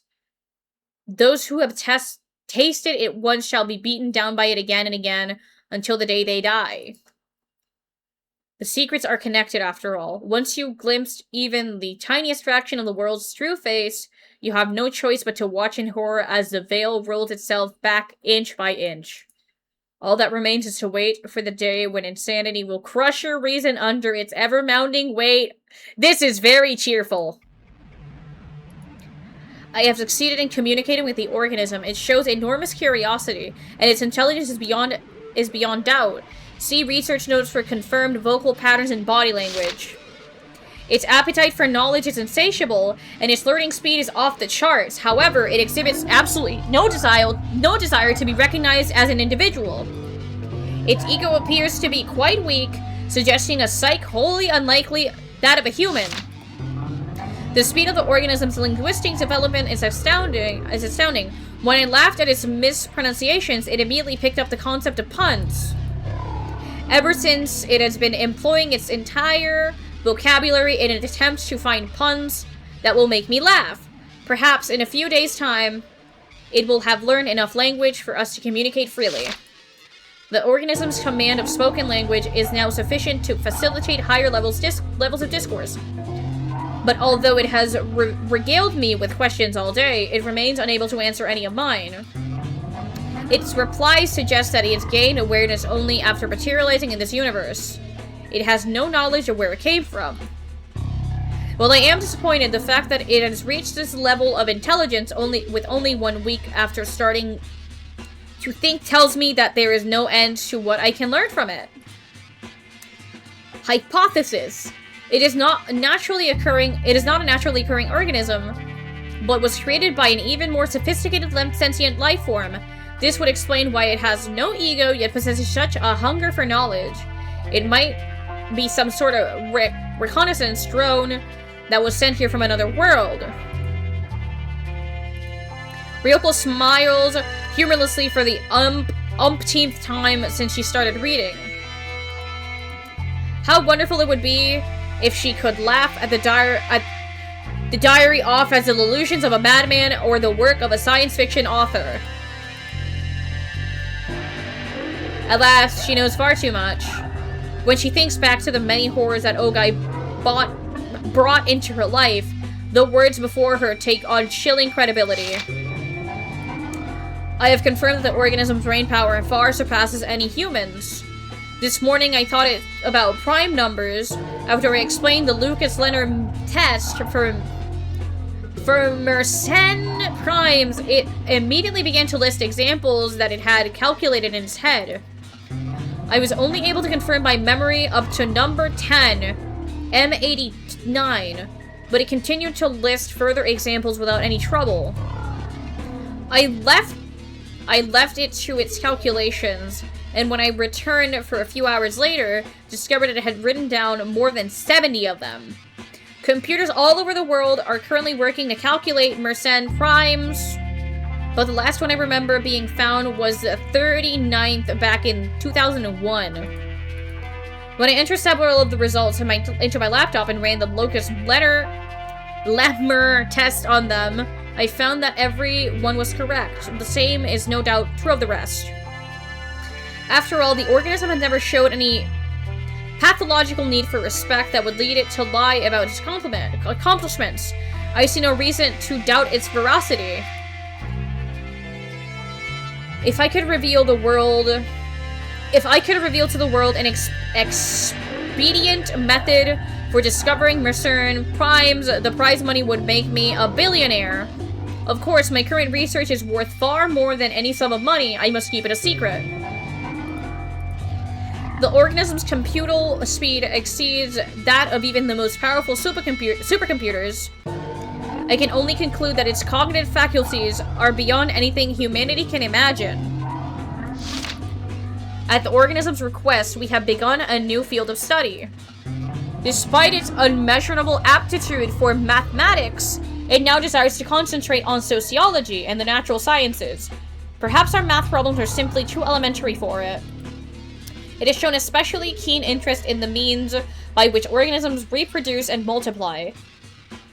As it possesses nothing that could be called emotion, I hesitate to use this description, but when it learned about DNA, it seemed somehow excited. In fact, the organism itself seemed surprised by its reaction. When asked about the nature of the impulse, the organism decided to label it instinct. If this description is indeed accurate, then it is an extremely significant development. He didn't find that suspicious? Apparently not. It would mean that there is a deeper level to its psyche than just the knowledge that it has acquired since coming to this world. If I can use this discovery to trace its roots, it might be able to learn what it truly is. Note: candidates for the plane and world of the organism's origins are discussed in my writings on the Silver Key, filed separately. I spent the whole day carrying books into its room. Apparently, the organism is no longer satisfied by the knowledge I am able to impart. It should come to me as no surprise, considering its linguistic prowess, but the speed at which it consumes text is astounding. The diary continues for some time, chronicling the intimate relationship between Ogai and the organism. In the back of her mind, Ryoko imagines the old doctor climbing down the well in the middle of the night to hold a congress with some inhuman creature in that bizarre laboratory. The image is disturbingly similar to the nightmares that have shattered the silence of many nights with her screams. What follows, however, makes even her worst nightmares pale in comparison. The organism has made a very strange request. This is the first time it has asked for anything other than food and reading materials. I can hardly believe it, but it wants to consume the sperm of living creatures. This is separate from its desire for food. Once again, it is describing this impulse as instinctive. Now that it has declared itself a life form that requires the seed of males, it has begun to identify itself as female. The other day, I suppose I shall have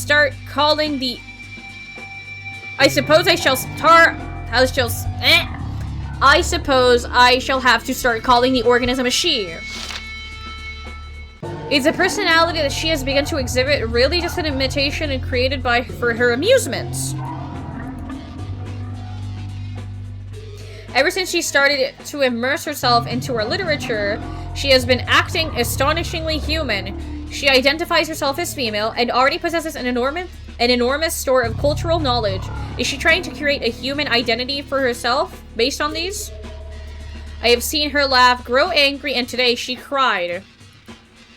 Is she just copying our emotional displays? If not, then she is already... Is the soul something that any intelligent life form can acquire? I feel that I am witnessing something more mysterious than the genesis of life itself. Today is her birthday. Although it is a year late, I want to give her a special gift. Saya was the name of my mother's cat. In childhood, she was my sole friend and my beloved. I decided long ago that if I were ever blessed with children, I would give this name to my daughter. Happy birthday, Saya. Let this be the name of your soul. You have earned it. The ability of Saya has discovered in herself is showing more extraordinary results each day. I have no doubt that she is kind of an artist. What exactly is it that she created in her body from the rat semen I gave her?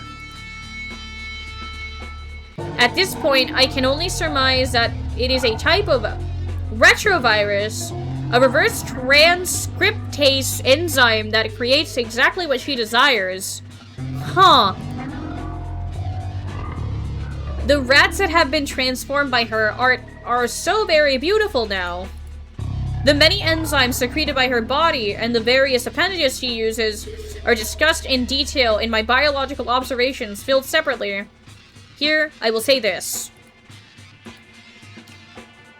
By witnessing Saya perform her operations on several rats, I've gained much confidence in my theory that her body is designed specifically to manipulate the biology of other organisms.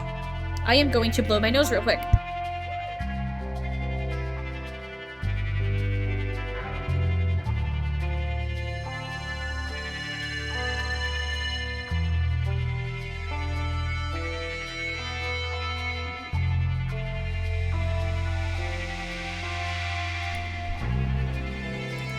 Okay, so she's basically the equivalent of an alien. Ryoko looks grimly at the still unsorted mountain of research notes. When she finally manages to separate those papers, she will probably find the many other files mentioned in the diary. Ogai's biological observations, at the very least, she wants to look through those before facing the thing called Saya.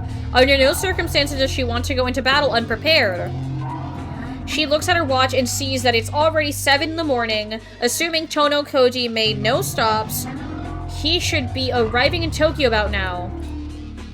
Now that it's too late, she wishes she'd stop that stubborn fool from leaving, even if she'd had to shoot him in the leg to do it. Jesus. We are learning.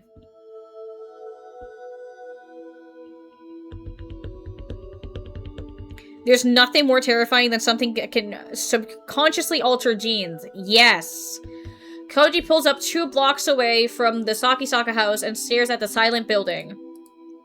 In the bright light of morning, the house seems shrouded in a dark miasma, like a black hole torn out of the landscape.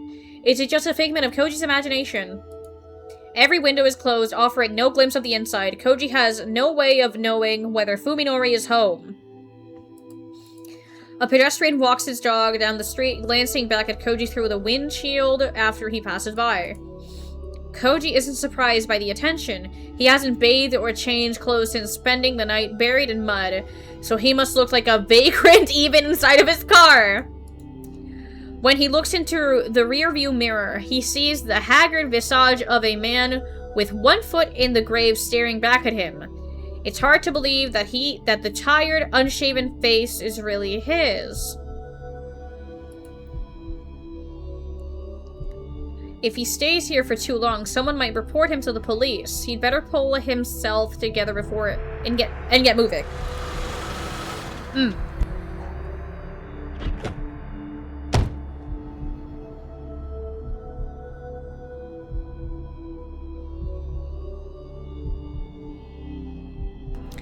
He drives slowly up to the front of Fuminori's house, quickly checks to make sure no one is around, and gets out of the car. Anyone who might be in the house probably heard the sound of the engine, but there's no point in worrying about that now.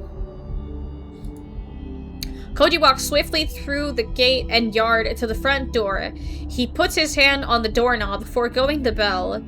The time for such pleasantries has passed. The door is unlocked, and the knob turns easily in his hand. He puts his ear to the door and listens for any sign of life. He's acting like a thief. He realizes, with some shame, that is the least of his worries now. No sound from within. After checking the street again to make sure no one is looking, he quickly opens the door and disappears inside.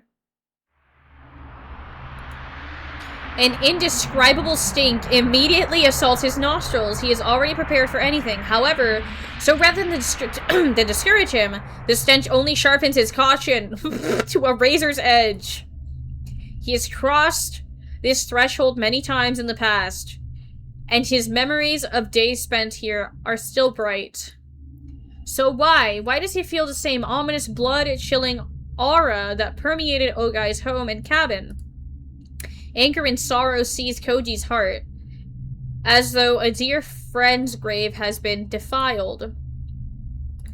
Koji doesn't remove his shoes before entering. He knows why he's here, and it's not to be polite. Every storm shutter is closed, filling the house with gloom, and he can see nothing but pitch black darkness through the open doors in the hallway. He should have brought his flashlight from the car. He thinks ruefully, then remembers that he dropped the light when Fuminori attacked him. He's still lying in the backyard of the cabin in Tochigi. The house might be empty, then again, it might not. Each particle of the air seems charged with silent menace. Is his enemy lurking somewhere in the darkness? It's not hard to imagine Fuminori waiting for a chance to take him by surprise and finish what the well failed to do.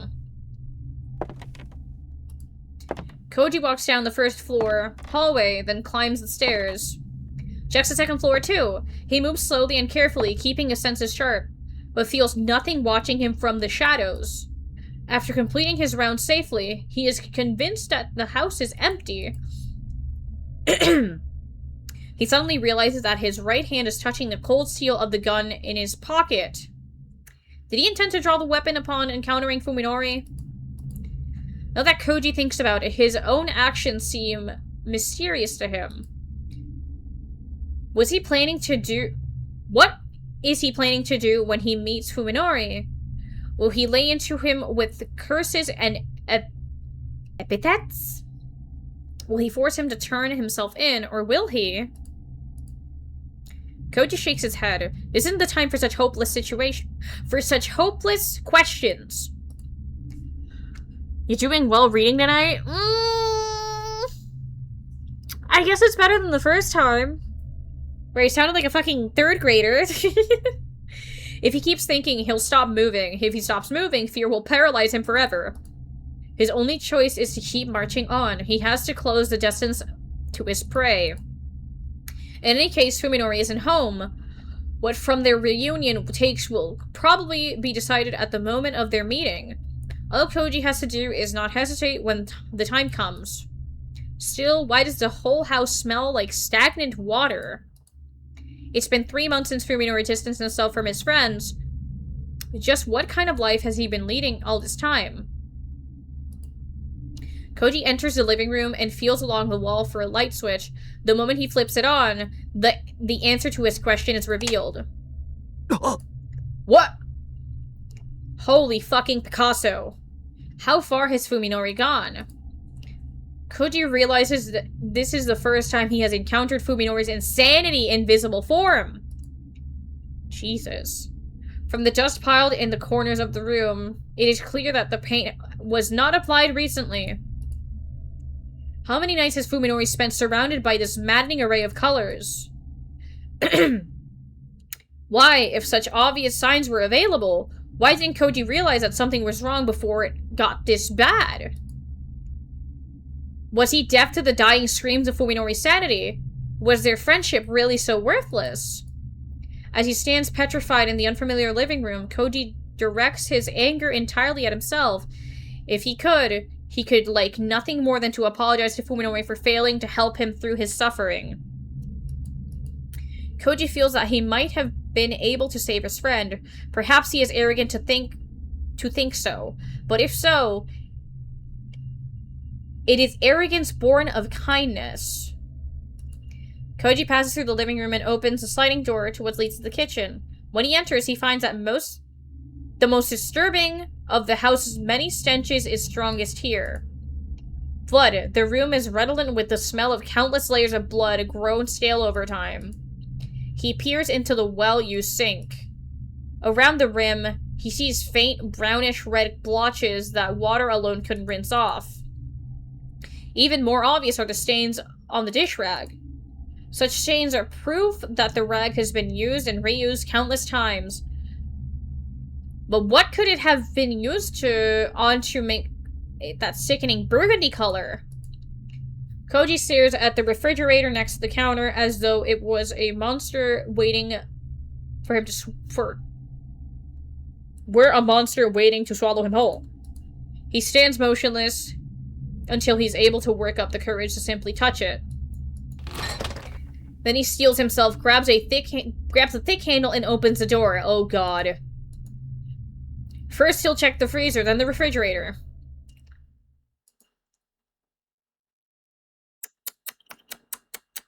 Josuke would have solved this issue. This shit ain't happening in Mario. God fucking damn it. Jesus Christ. The freezer is packed with frozen meat of varying shapes and sizes. As each piece is wrapped tightly and frosted over plastic, he can't tell what kind of meat it is. The meat in the refrigerator, however, has already been thawed for consumption. Sweet mother of God. For a while, he can only stare in disbelief at the 5 fingers beckoning to him at the back of the compartment. Yummers! That's a 5-course meal right there. They are the long, slender fingers of a woman. Their bluish tinge giving them the appearance of waxworks. Koji's unable to remember what Omi's hands look like, even though he has kissed her fingers countless times. When he finished crying after his conversation with Fuminori, Koji promised himself that he would not cry again. And in fact, he does not. He regrets his decision, however. He indulged himself too early. He should have saved his soothing tears for this moment. For now, he knows... He knows that truly nothing is sacred. At last... his doubts about Fuminori have been utterly obliterated.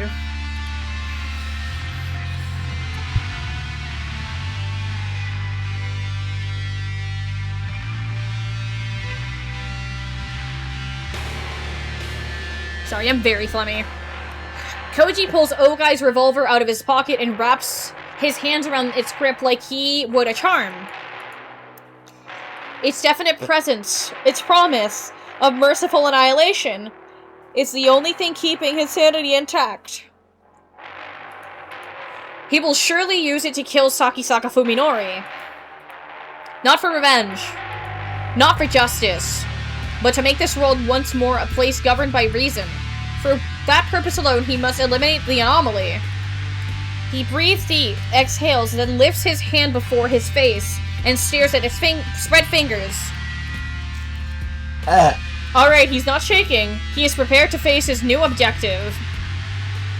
Koji sticks the revolver back into his pocket and pulls out his phone.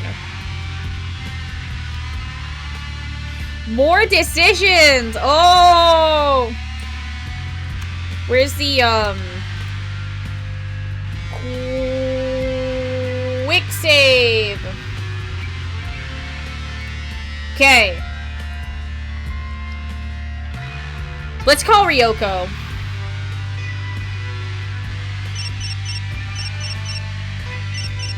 The ringer of cell phone interrupts Ryoko's labors. When she sees that the caller is Tono Koji, she unwittingly breathes a sigh of relief. This is Tanbo. What is it? I've searched Fuminori's house. Even over the phone, Ryoko can hear the change in Koji's tone. His is the dull, flat voice of someone who has had all the energy beaten out of him. Fuminori has murdered people.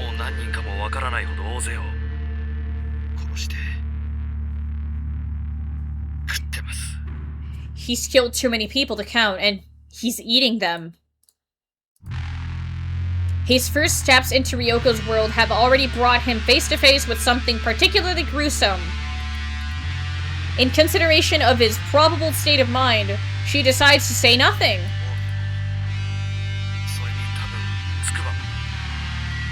Omi is dead.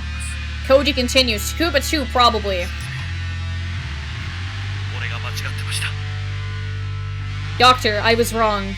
君は生きているうちにこの電話をかけてきたんだから、まだ致命的な間違いを犯したわけじゃない。The fact that you're still alive to make this call means you haven't made a fatal mistake yet, Ryoko says, praising Koji in her own way.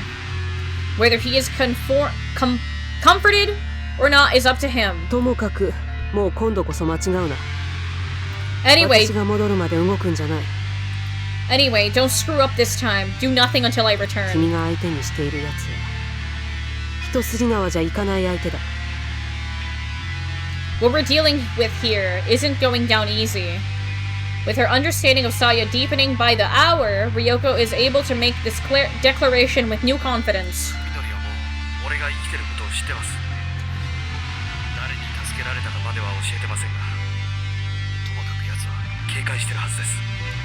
Fuminori already knows I'm alive. I didn't tell him who rescued me, but he's definitely on guard. I see. Koji's actions were rash, but there's no point in regretting them now. The more proactive approach would be to use the pressure that he's placed on Fuminori. Ryoko's involvement is still a secret.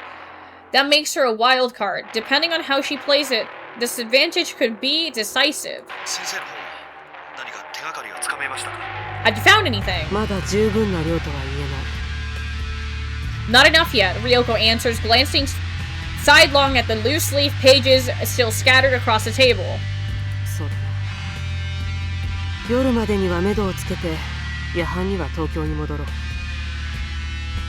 Let's see, I'll wrap this up by evening and return to Tokyo around midnight. You just stay out of trouble until then, got it? Yes. The lack of emotion in Koji's voice is actually reasserting to Ryoko. He's a machine now, able to do whatever it takes to accomplish a single goal, the extermination of Sakisaka Fuminori. He's even willing to accept help from Ryoko, whose principles hardly mesh with his. A praiseworthy change, indeed. After Ryoko hangs up, she gloomily counts the stacks of loose leaf that still need to be sorted. There's no time left. She'll only be able to get the general picture. If she has to go into battle with only fragmentary knowledge, then there's only one thing that she absolutely must decipher: Ogai's biological reports, which should contain information on the strengths and weaknesses of the organism called Saya. All she can do now is pray for luck as she dives back into the mountains of paper. Jesus fucking Christ. Today was the first time I've driven since my accident last summer. The proposition was always too dangerous to consider, given my inability to recognize roads and cars. Things have changed, however. In the 3 months I have had to adapt to my condition. I know what cars and pedestrians look like now.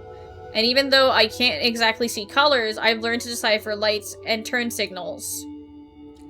I still can't read street signs, of course. Nevertheless, I managed to make it safely to our destination with Saya and Yo in the backseat. It was Saya who came up with the idea for a new hideout, an abandoned building she discovered while living with Dr. Ogai.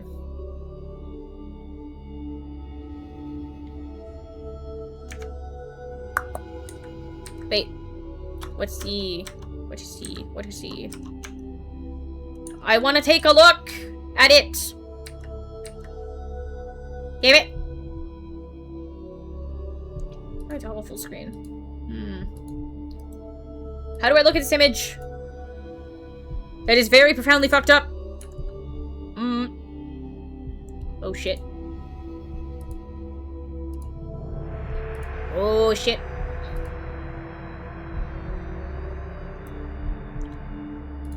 Okay. I can't really make out what the fuck is going on. Is that the sky? What is that? He's colorblind because all he can see is red, technically speaking. Just nothing but meat. In these hilly, suburban residential areas, it's not hard to find thick patches of underdeveloped forest just off the beaten path. Saya's old playground is located in one such secluded area, unaffected by the flow of everyday life. It used to be a privately operated sanatorium hidden along the silent trees. After the owners went bankrupt, it remained unsold and it was eventually forgotten. I'm really curious about that fucking sky. I could have sworn there was a button to let me fucking look at the game without text. After I let Saya and Yo at the hideout, I returned to town to make some preparations. Now I'm finally back to our new refuge.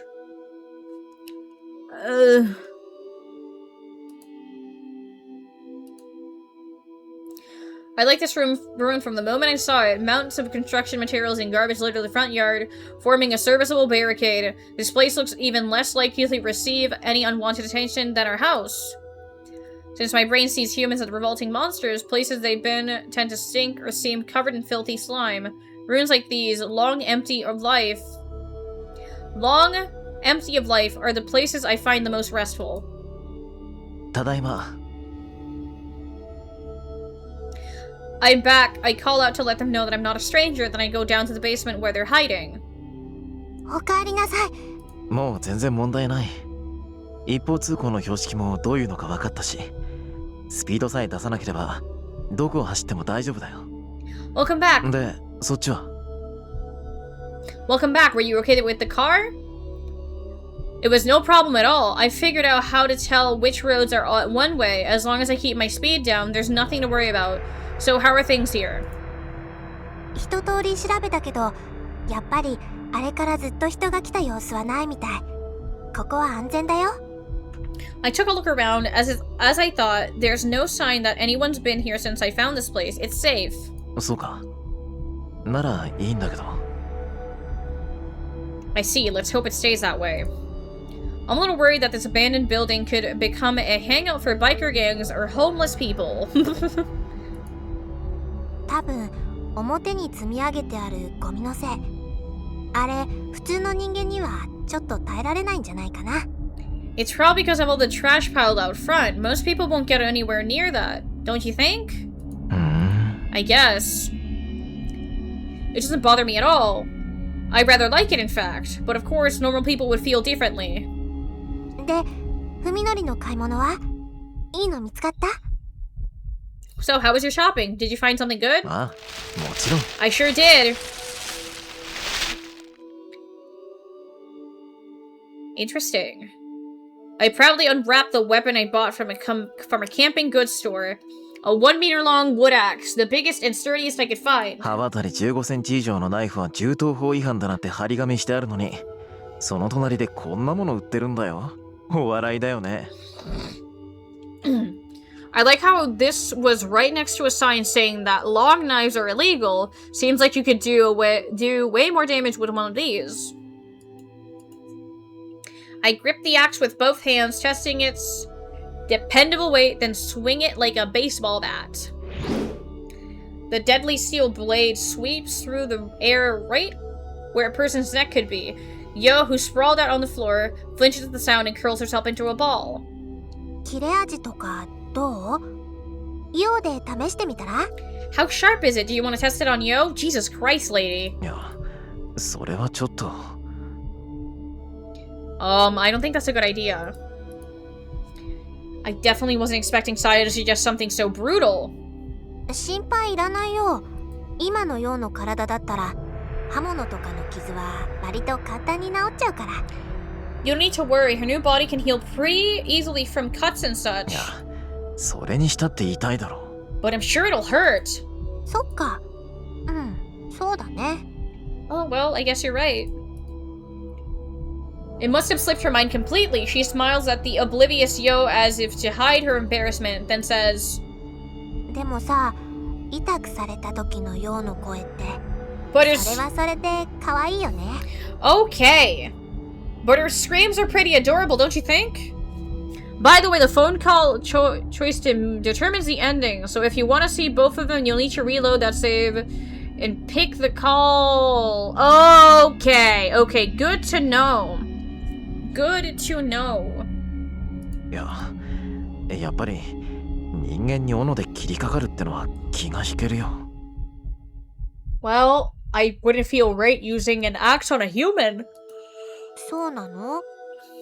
じゃあ、コウジさんは？ Really? Then what about Koji? そりゃだって。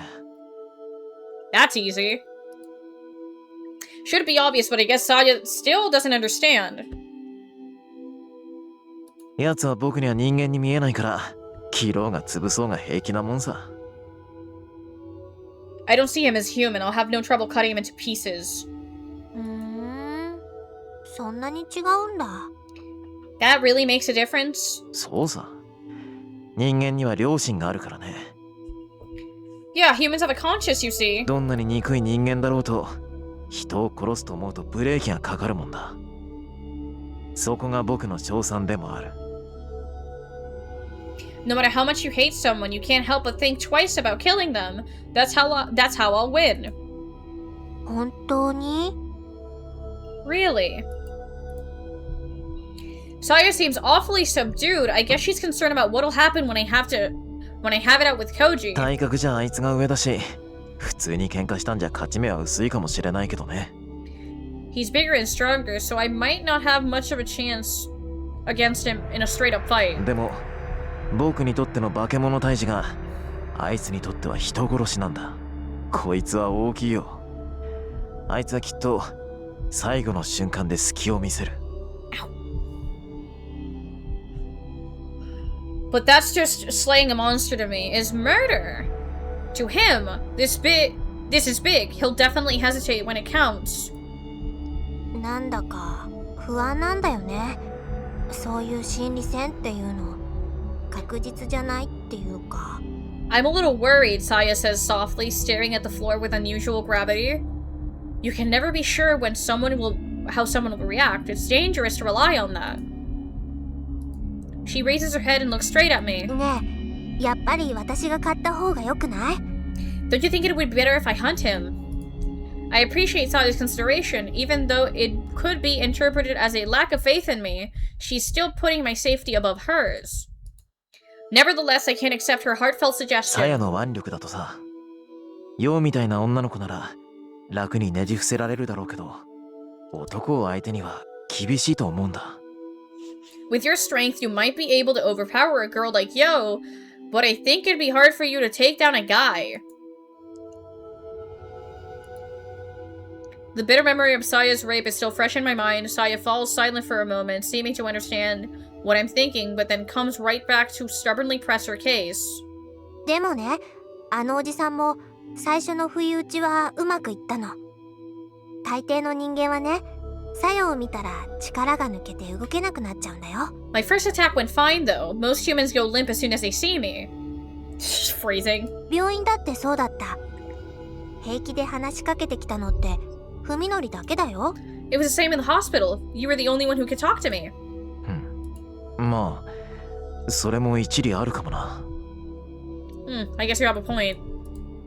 I can't imagine it personally, but I suppose it's possible that Saya's appearance is shocking enough to make someone lose their nerve. Suzumi was able to gain the advantage because he had the same condition as me, which let him see Saya as a cute girl. Fear doesn't necessarily make people weaker, however. Depending on the situation, it can send someone into a berserk rage and make them harder to put down. In other words, such a tactic would be the same sort of gamble that Saya's worried about. じゃあさ、サヤ、こういうのはどうだろうか。Alright, Saya, how about this? When I tell Saya the new plan that just pops into my head, her gloomy frown will turn into a bright smile. それめえやん。文則って頭いい。That's perfect, you're so smart, Fuminori. 何もそこまで。Oh, stop. Not exactly a great plan, but I guess the fact that it lessens the risk to me is enough to excite her. She's so easy to please, but that's part of what makes her so cute. で、いつ頃来るの？浩二さん。So when's Koji coming? わからない。いずれ奴の方から電話があるだろう。そしたらここに誘い出して仕留める。Well, I don't know. He'll call sooner or later. And then I'll lure him in here and finish him. Would it make more sense to go and kill him? Instead of exposing your hidey hole to him? I don't know. Maybe wishful thinking on my part. Choji will come. I know that he won't leave us alone. We just have to keep running. Now that we've started, but I want to eliminate Koji as soon as possible. Oh my god. Fuck. I think I'm actually gonna head out. I think I'm gonna head out.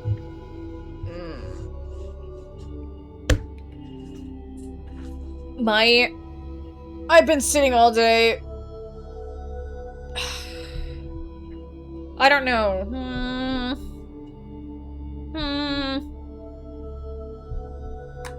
It's only been 2 hours? Is this tragical boy? Jesus Christ.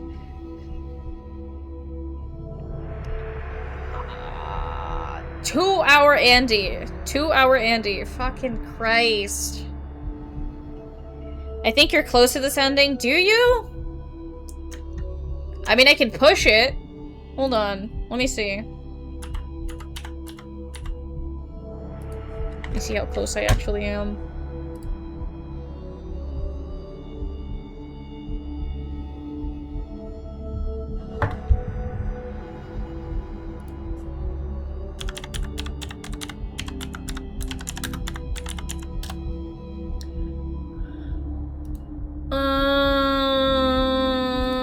Let's see. See if I can find something.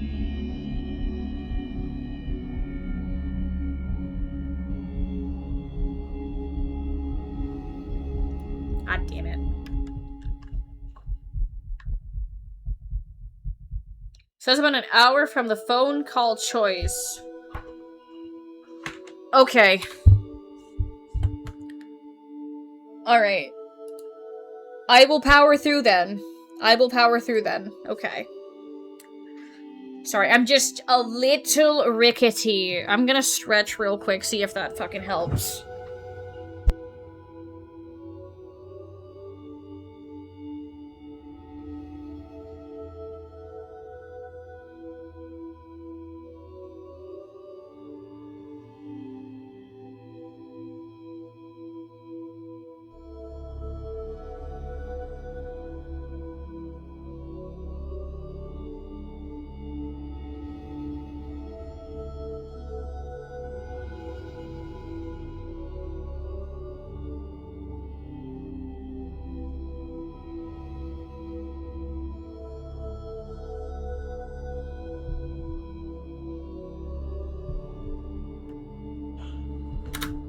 Oh, that's how I... Okay. Spacebar. Therefore, when he contacts me, I intend to meet with him unless it's an obvious trap. せっかく人間一人分の肉が仕入れられるのに、ここだと腐らせちゃうね。冷蔵庫ないし。We're finally going to get more human meat. Too bad it's just going to be rot without a refrigerator. 他の動物を誘う餌にできないか？野良猫とかカラスをおびき寄せてさ。Why don't we use it to trap other animals? It could be bait for stray cats or crows. それ危ないよ。万が一取り逃した時、よそに持っていかれて他人に見つかったら大騒ぎになるよ。That's too dangerous. If an animal gets away with the meat, someone might find it and wonder where it came from. そっか。Good point. それもそうだ。Humans are extremely dangerous, and their filthy, stinking bodies make me sick by just being nearby. Ironically, however, nothing tastes better than their meat. I truly regret having to abandon our well-stocked fridge.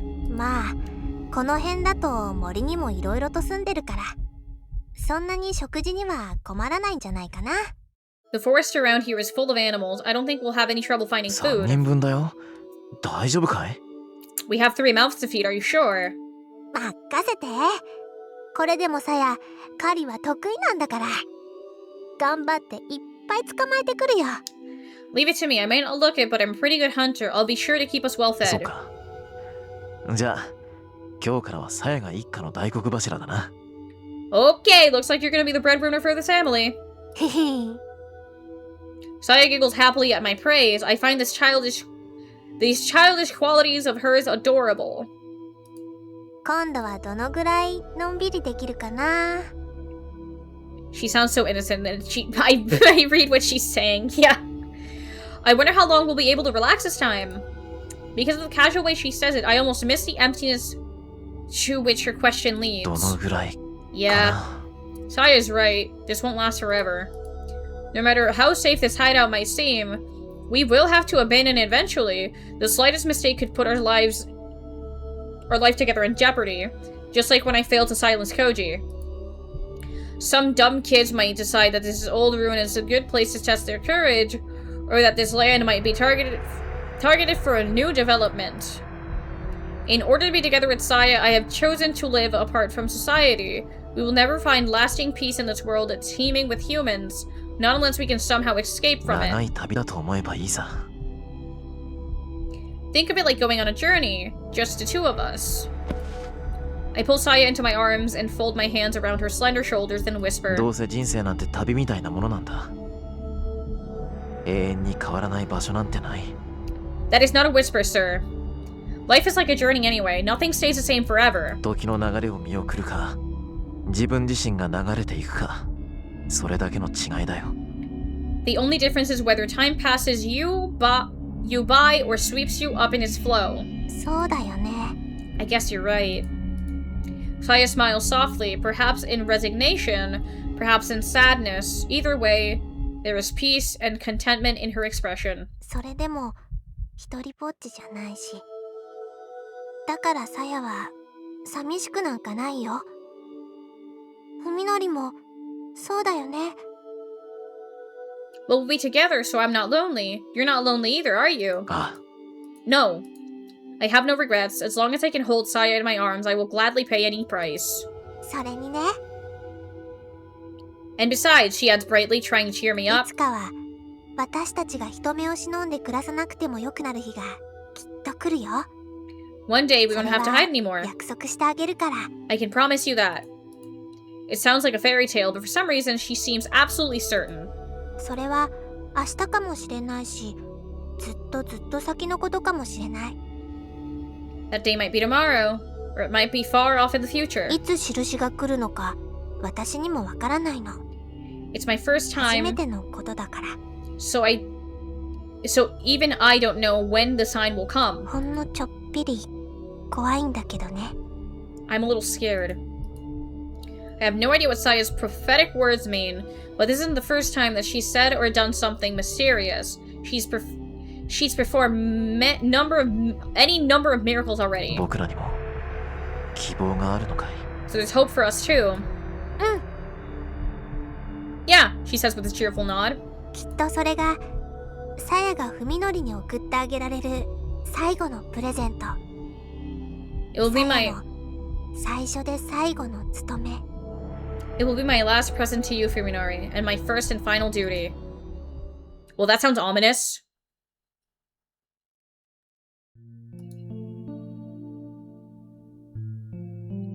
The hands of his watch move with agonizing slowness as though counting down to the end of the world. In the hours since contacting Ryoko, Koji went back to his apartment, showered, changed his clothes, and even had his first full meal in days.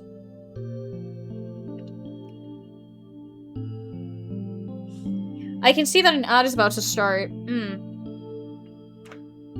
Oh my god. Much talky.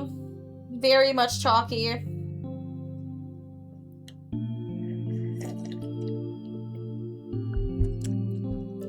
I will continue to read until the ad hits. He wanted to take an Polly!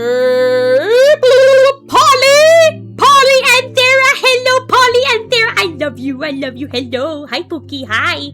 I hope you had a good stream. Thank you so much for the raid. Hello, welcome! Hello, raiders. I am Boog. I am Boog, or as many people call me, Red Wife. And the ad just fucking started. Shit! God fucking damn it! Fuck. No. The ad timing on my part was fucking awful. I'm sorry. Polly! Deltarune Chapter 5 was peak. Wasn't the entire... Okay. Correct me if I'm wrong. Correct me if I am wrong. Wasn't the... Was Deltarune fully released today, like the actual game? Or was it an update? Why not just go until 9:30 and then hit both endings when next time you play?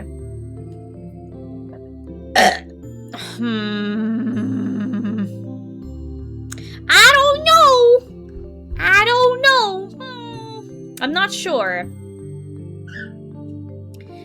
There are gonna be more chapters. Okay, so this is the game's release. I see, I see. Interesting. You can't cuck Polly's viewers. I think 3 or more? Huh. Okay. I tried playing Undertale once upon a time, like 3 years ago, and I stopped at the Undyne fight. Yeah. I stopped. I can't think of a single game that I've completed since. I think I fucking beat Bugsnax. Have a good one! I love you! Have a good dinner, Polly! Thanks again for the raid, Pokey! I love you! I love you! Goodbye! Undertale fans were insufferable that night. Yeah, they were... I need to draw you again? Dude, I fucking love your art. It's really sweet of you, Ruby. I'd be very flattered. But yes, have a good dinner. I love you, Paulo.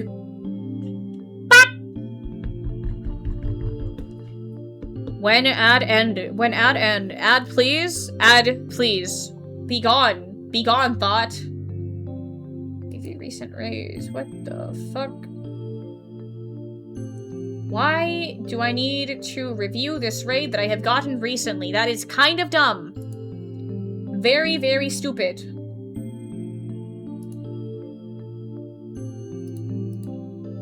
Okay. Ad ends in 20 seconds. Well, there it is.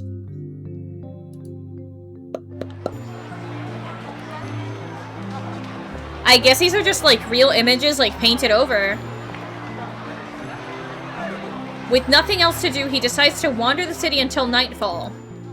Downtown Tokyo is bustling, surrounded by smiling pedestrians, bright lights, and windows decorated early for Christmas. He feels as if all the happiness in the world has been gathered in this very place. Koji takes it all in, burning it into his memory like it's the last thing he'll ever see.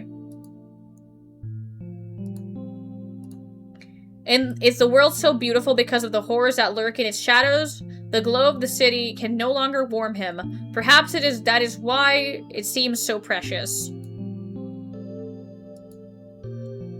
Koji watches the city for hours. He feels unreachably distant. Fuck. Like reading the obituary of someone you loved long ago. His phone rings at 8 p.m. It's Ryoko. Their conversation is short. She hangs up as soon as they decide where to meet. And so ends Tono Koji's final night of peace. Ryoko arrives at the diner at 1 a.m., 1 hour later than agreed upon. She has a heavy-looking duffel bag under her arm. Koji doesn't feel like asking what the bulges represent. Sorry, I had a lot to get together. Ryoko doesn't sound at all apologetic, but Koji decides to just nod expressionlessly. Only a few tables are filled at this hour, like lonely islands in the midst of a vast restaurant. After sending the bleary-eyed waitress away with an order of 2 coffees, Koji and Ryoko are left all alone in a corner in the dining area. で、調べ物は終わりましたか?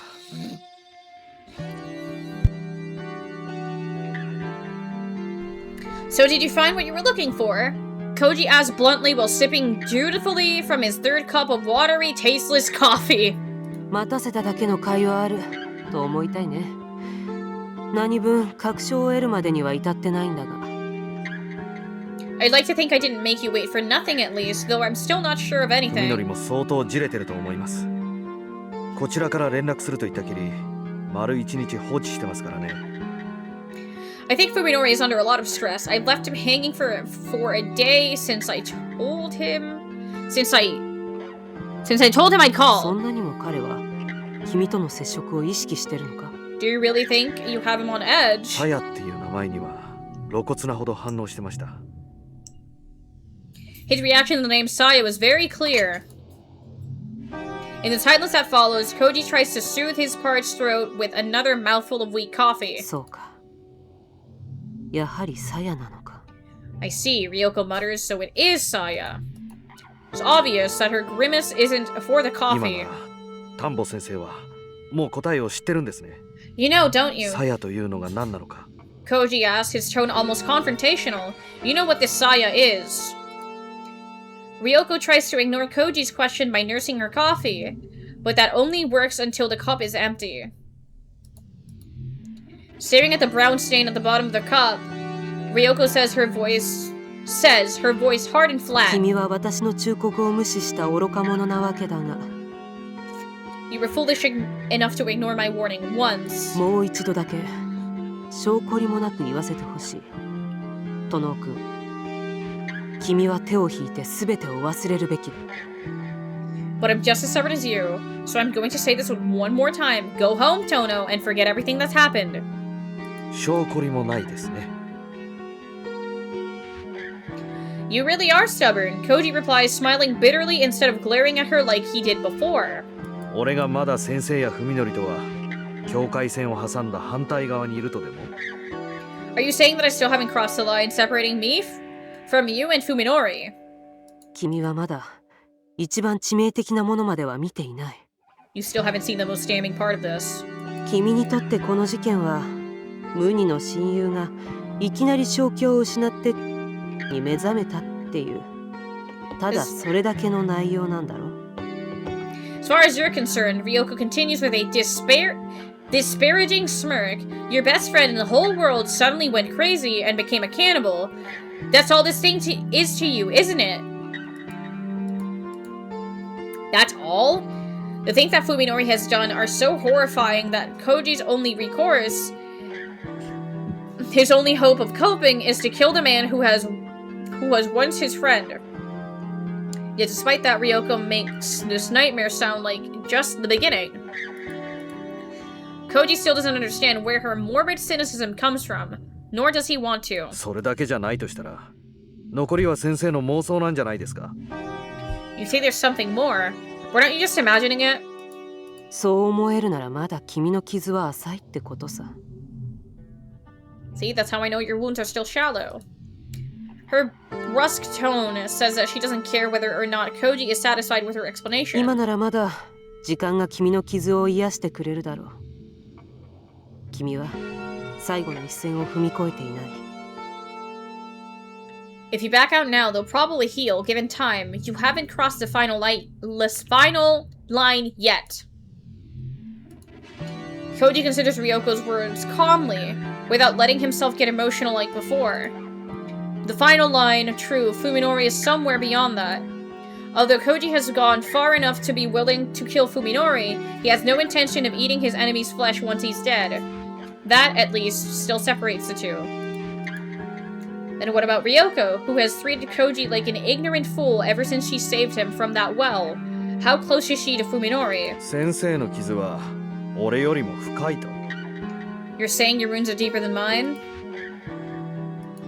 In response to Koji's biting question, Ryoko's mocking smile turns inward. この銃はね、実家の父のものなんだ。 This gun was my father's, you know. Ryoko pats one of her duffel bags, bulges. こいつがロッカーから消えたせいで、父は責任を問われて地元の猟友会から除名させられた。 His hunting club kicked him out when it disappeared from his locker. 申し訳ないと思ってるよ。私は両親にとっては自慢の娘なんだ。それが金庫の銃を盗み出すなんて想像もしてないだろう。 I feel bad about that. My parents were always proud of me. They never even suspected that I was the one who took it.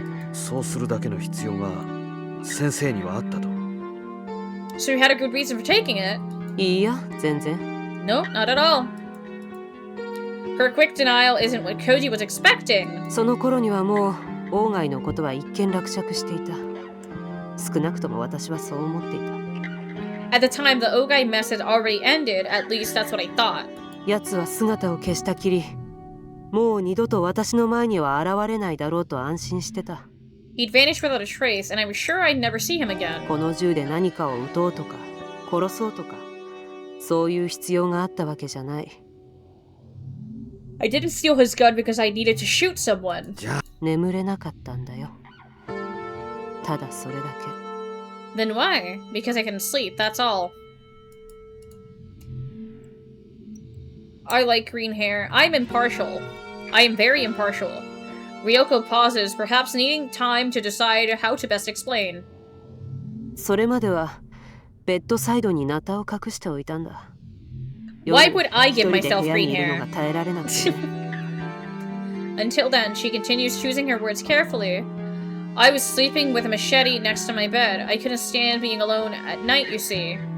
どんなに世界が底抜けにめちゃくちゃになっていこうと、悲鳴を上げて逃げ回る以外の選択肢が自分にはあるんだって。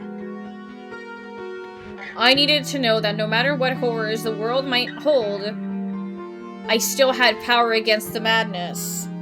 そう納得させるためにはね、部屋の中に何か一つ頼りになる武器を置いておきたかった。 I needed a weapon I could count on.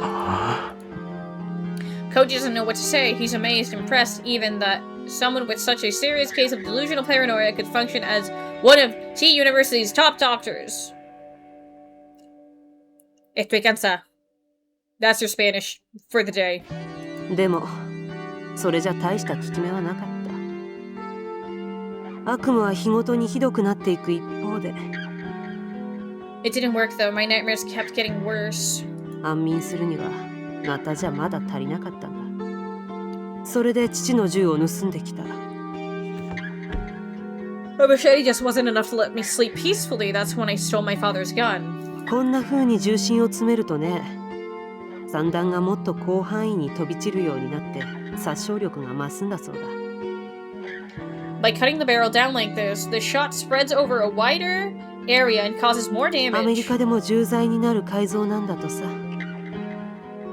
私はそれをクローゼットの奥に突っ込んで、それでようやく眠れるようになったよ。 I hear that even in America, carrying a sawed-off shotgun is a crime. But with this gun sitting in the back of my closet, I was finally able to sleep. 3日に一晩ぐらいはね。 One night of 3, that is. At this point, Ryoko seems to have gotten everything off of her chest, smiling like someone who just finished a hard job, she adds. 銃はいいよ、本当に。 A great thing to have, you know, it really is. 相手に向かってぶっ放すもよし、それでダメなら自分の口に突っ込んで引き金を引くっていう選択肢もある。 Jesus Christ, lady. You can use it to blow your enemies away. And even if that doesn't work, you can always stick it in your mouth and pull the trigger.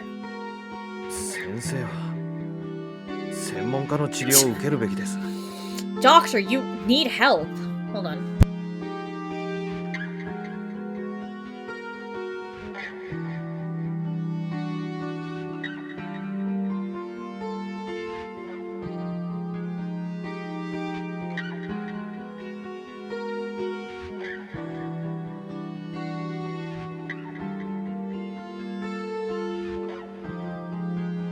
This woman does need help. 端的な感想ありがとう。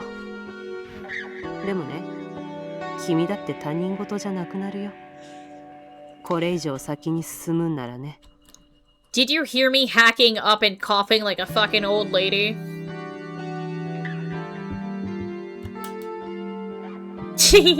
Yeah. Yeah. I'm sorry. I'm sorry I'm vile and gross and disgusting. And putrid. Thanks for the honest opinion. You won't be able to talk like that for much longer, though. Not if you go any further. Koji's already doubtful that meeting with Ryoko was the right thing to do.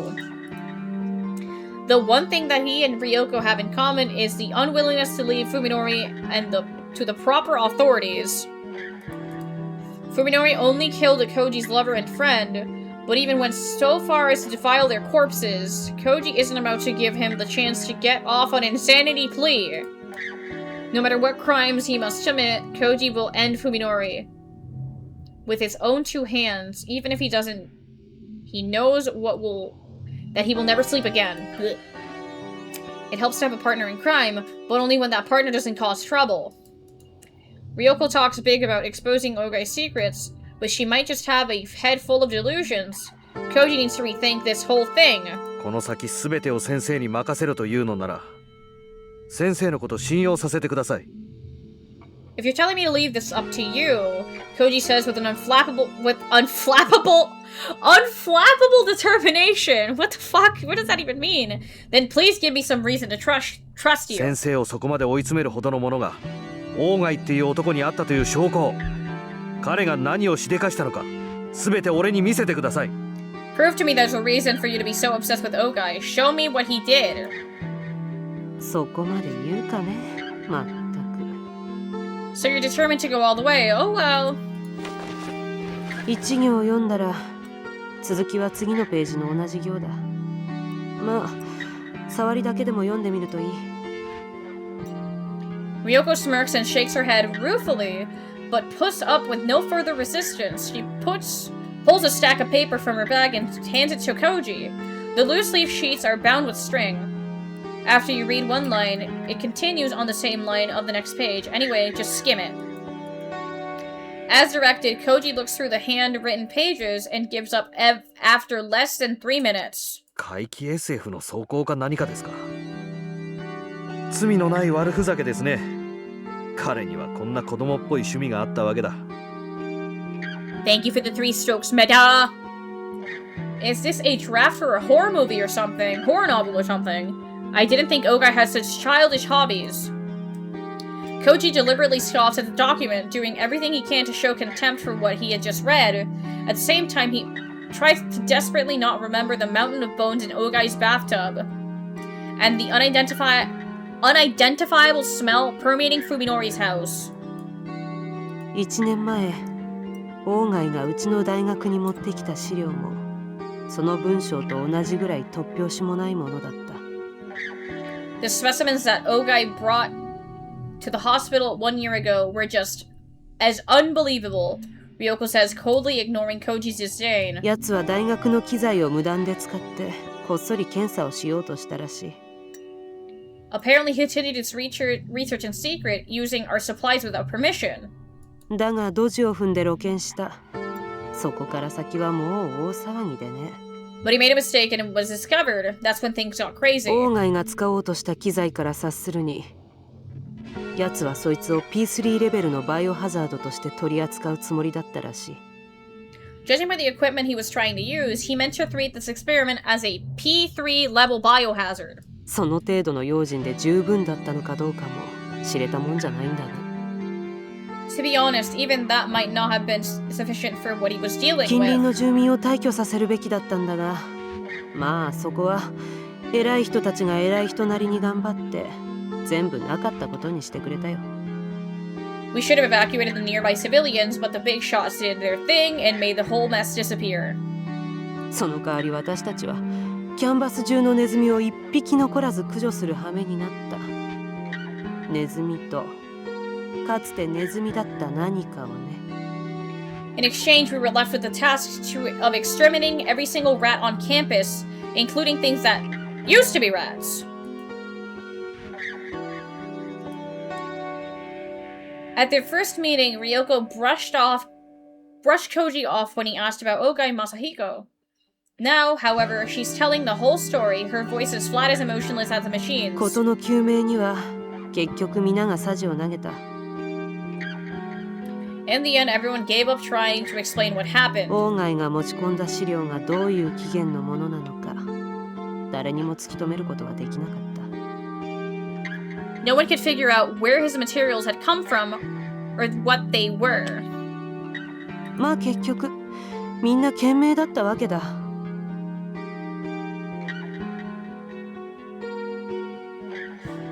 In retrospect, they did the wise thing. 理性は理性、ざれ言はざれ言。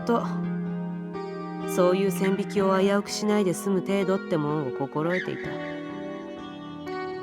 They knew how to keep the line between reality and fantasy where it should で be. もあいにく当時の私はそこまで懸命じゃなかった。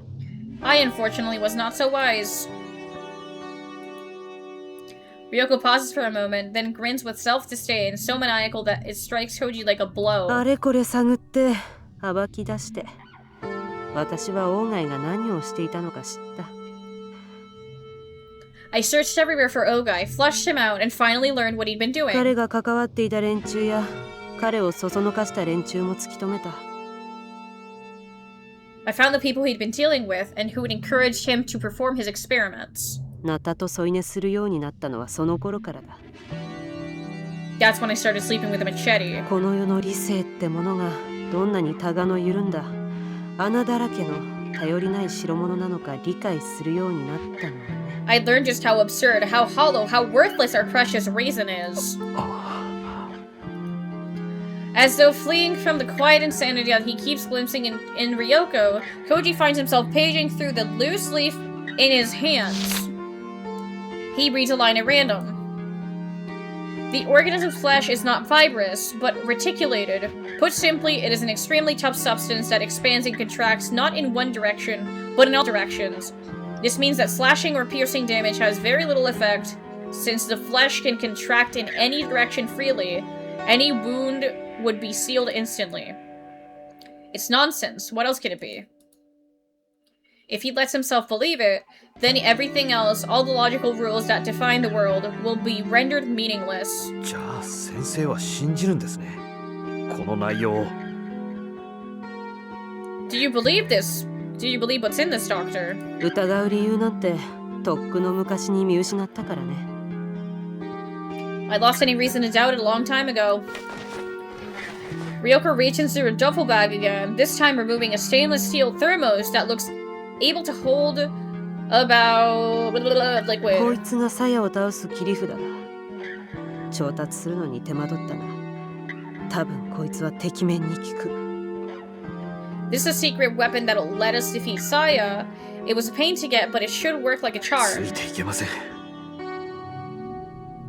I can't take this anymore. Koji snaps, no longer able to disguise his frustration. サヤが何だろうともうどうでもいいです。俺は文則を終わらせることができればそれでいい。あなたには任せておけません。I don't care what Saya is. All I care about is killing Fuminori. I can't leave this up to you. そうか。I see. Now that she's given up on persuading him, her assent is swift and cold. At this moment, Koji's fate has likely ceased to matter to her. いいだろう。君は先坂文則を仕留めるために全力を尽くすといい。私もその気に乗じさせてもらうとする。Alright then.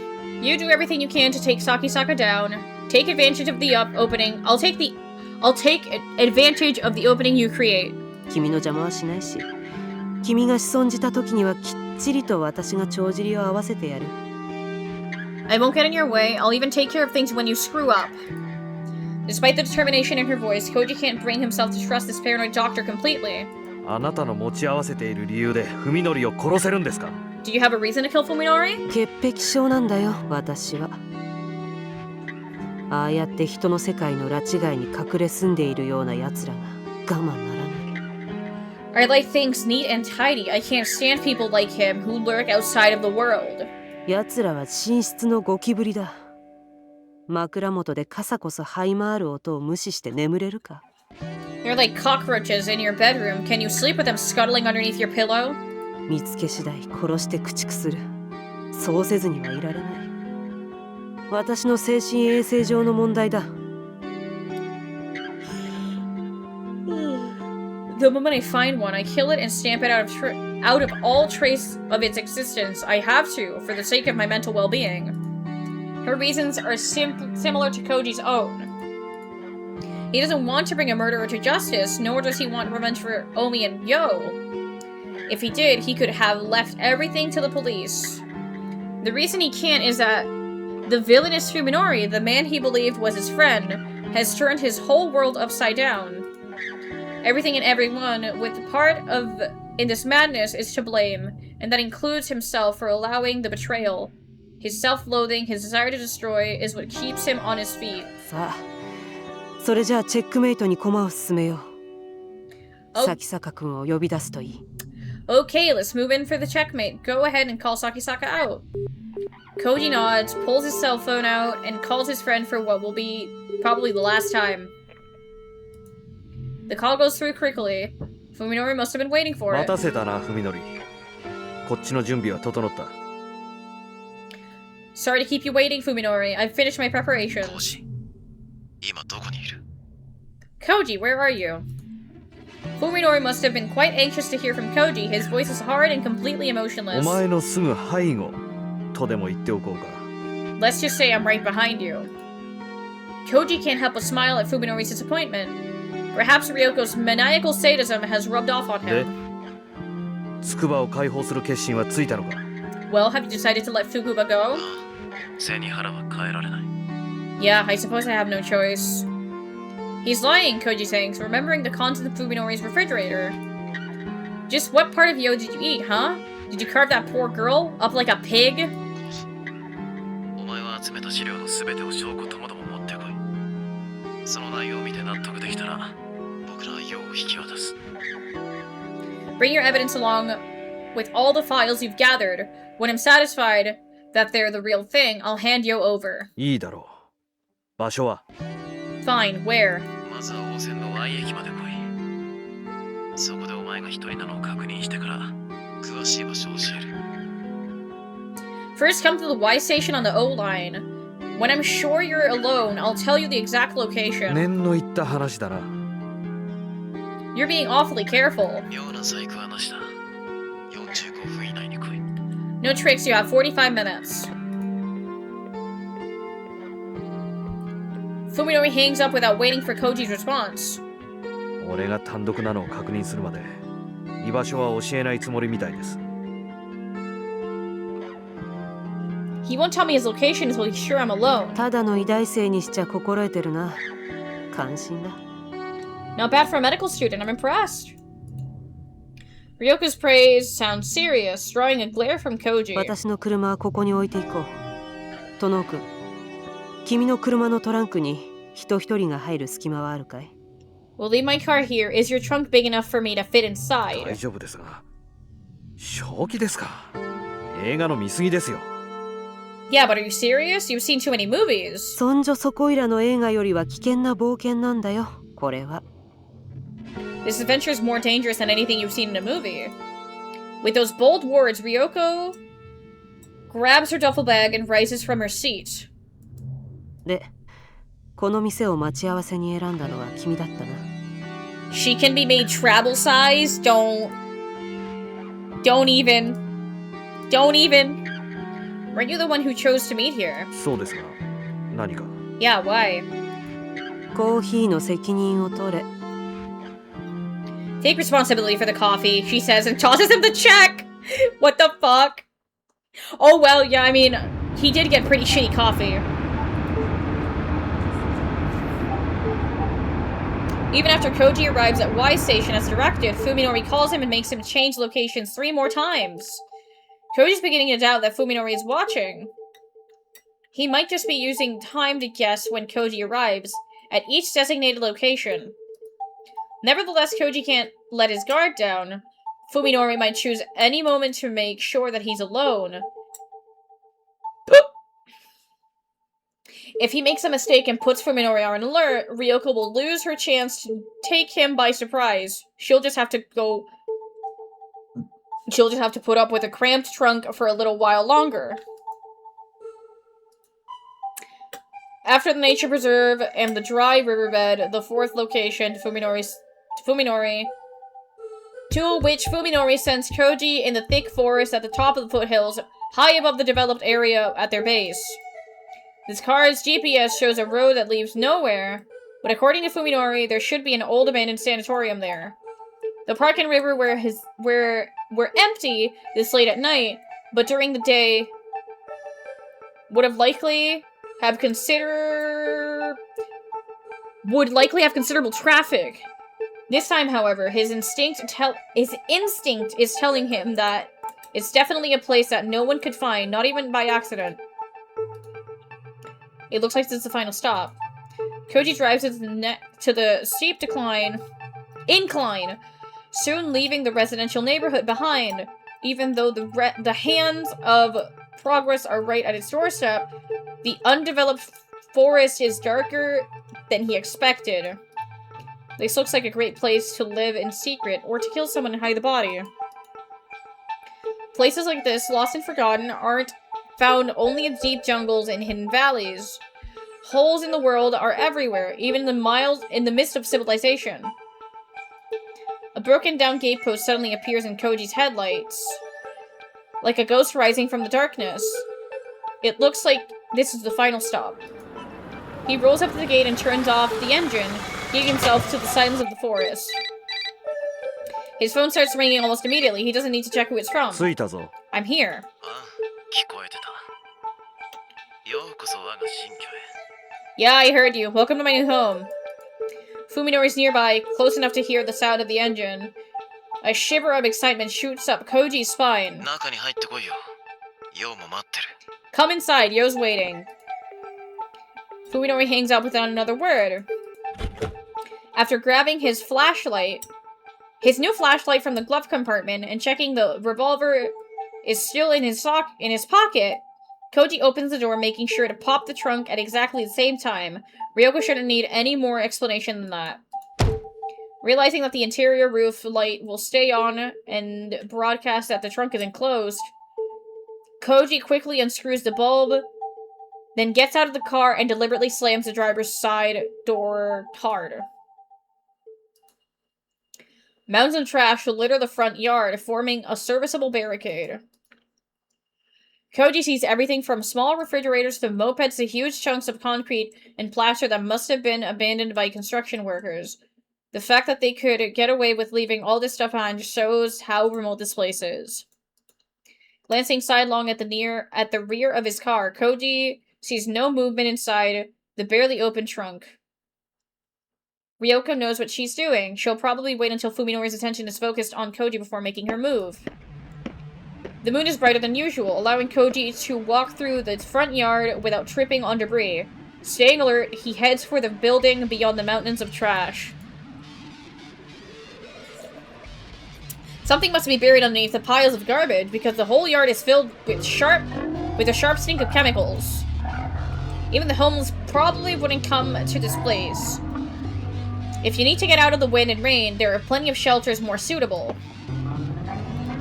When he reaches the gaping doorless entrance to the building, Koji glances the way he came.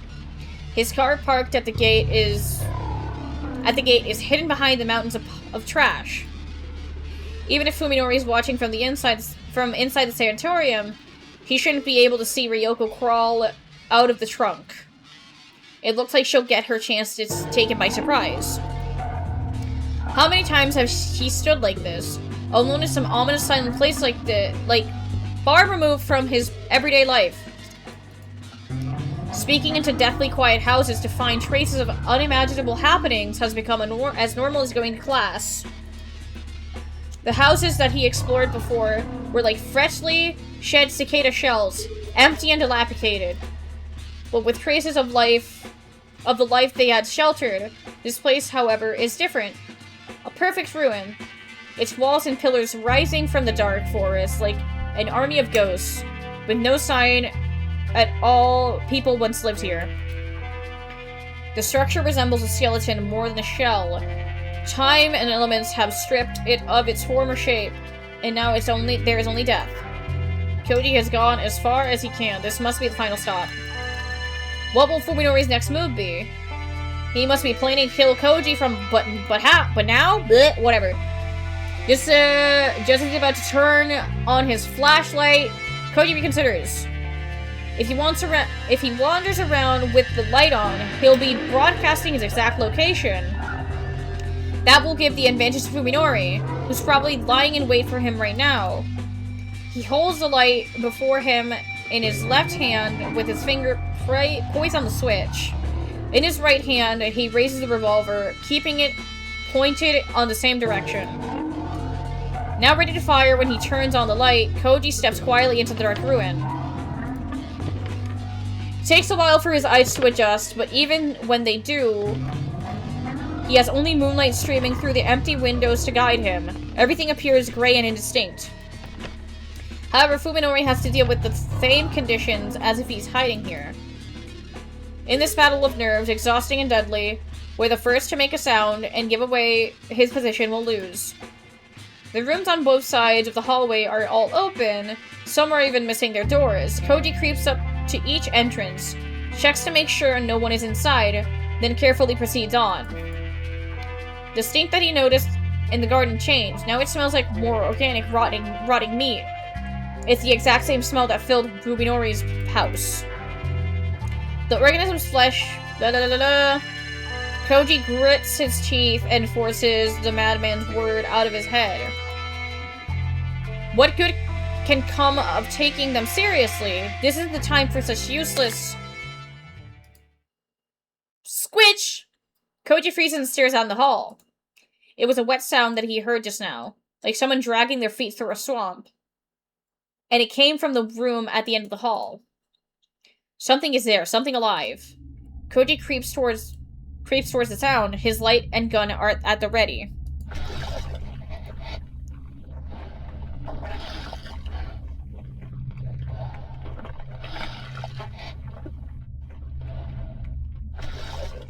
That is, Meatwife. Now it sounds like someone squeezing mud through their fingers. As he gets closer, Koji begins to hear breathing. Could it be Fuminori? No, that's impossible. He should be waiting for a chance to ambush Koji, not making careless noise. As he proceeds, the strange sounds coming from the cracks in the concrete walls grows clearer.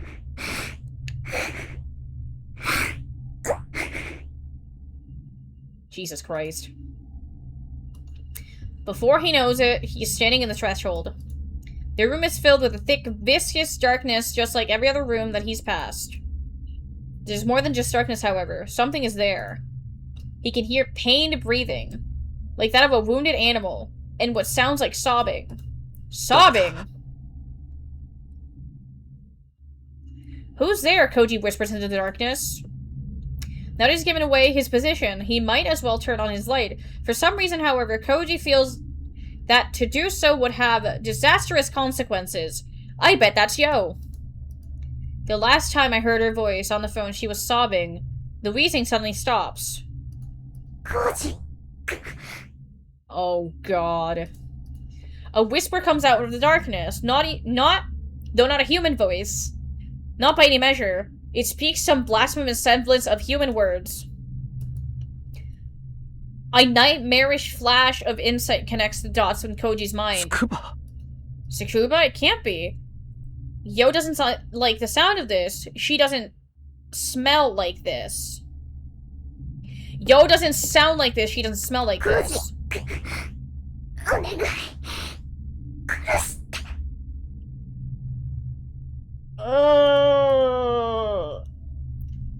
But if it's not Yo, then how does it know its name?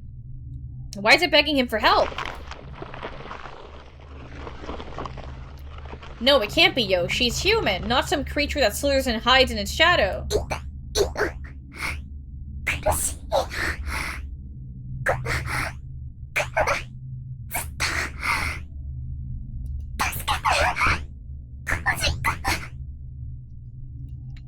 The thing wriggles closer. His reason cries out, imploring him to switch the light before it's too late. Or to turn around and run if he cannot. But Koji's unable to make either choice. He can only call out in vain to the amorphous shape in the darkness.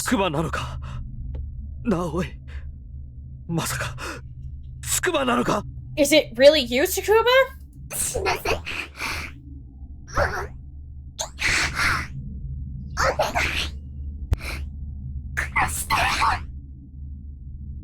Oh, God. Something soft and slimy slides over Koji's toes. Instinct overrides his will, forcing him to turn on his light and shine at his feet. Oh, God. The white beam reveals everything, the merciless truth that finally shattered Koji's reality. Terror wipes his mind of all but 2 words, gun and trigger. His finger responds with instant obedience. Well, at least she has been put out of her fucking misery. There's an explosion of light and sound, both more intense than he anticipated, and then the destructive forces are swallowed up by the darkness. His ears are still ringing from from the bang, but he hears a weak voice coming from the shadows.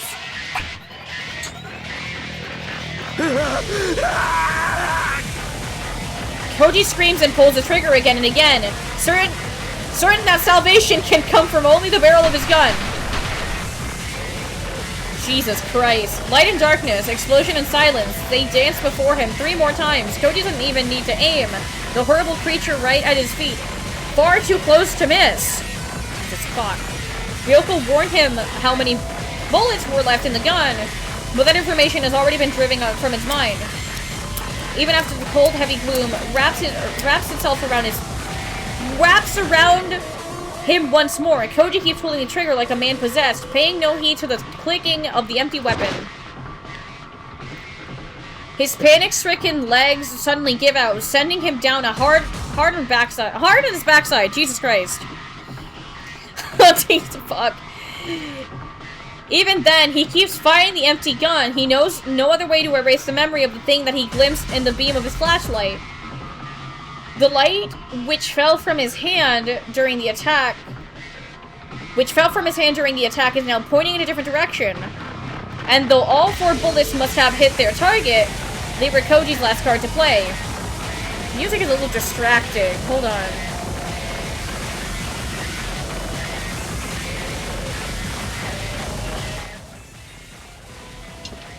And by a little distracting, I mean a lot.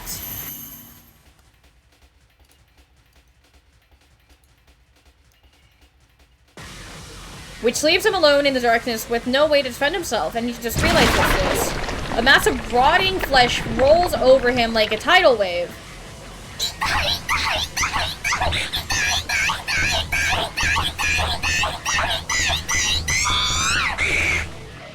Oh god! He can no longer even scream at the thing as the thing pushes him onto his back. With fear seizing his throat in an iron grip, Koji struggles desperately against the monster as it crawls up his body towards his face. Covering his face with his left hand, he scrabbles wildly along the floor with his right searching for a way out that doesn't exist. His mind is that of a feral animal, empty of everything but primal terror. And that is why it's really fucked up that she's still alive even after getting shocked 4 times. When his right hand closes around something hard at the last moment, he recognizes it instinctively as a weapon. Putting every ounce of strength into his arm, Koji swings a heavy object at the creature on top of him. He hears the thud of a blunt object striking something soft and wet. Then Koji's attacker rolls off of him. As soon as he's able to move again, Koji leaps to his feet and grabs a new weapon with both hands, brandishing it like a charm to ward off evil. Only now does he realize that he's holding a rusty steel pipe.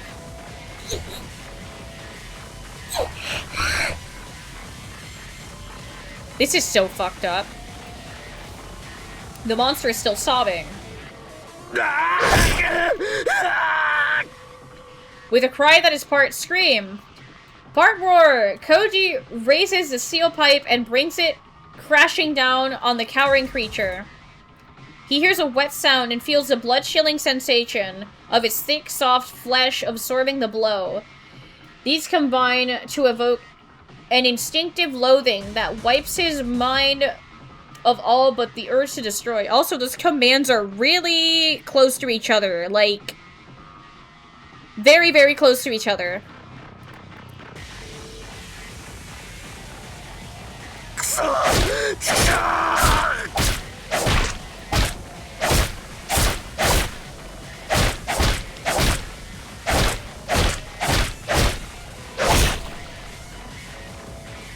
Okay.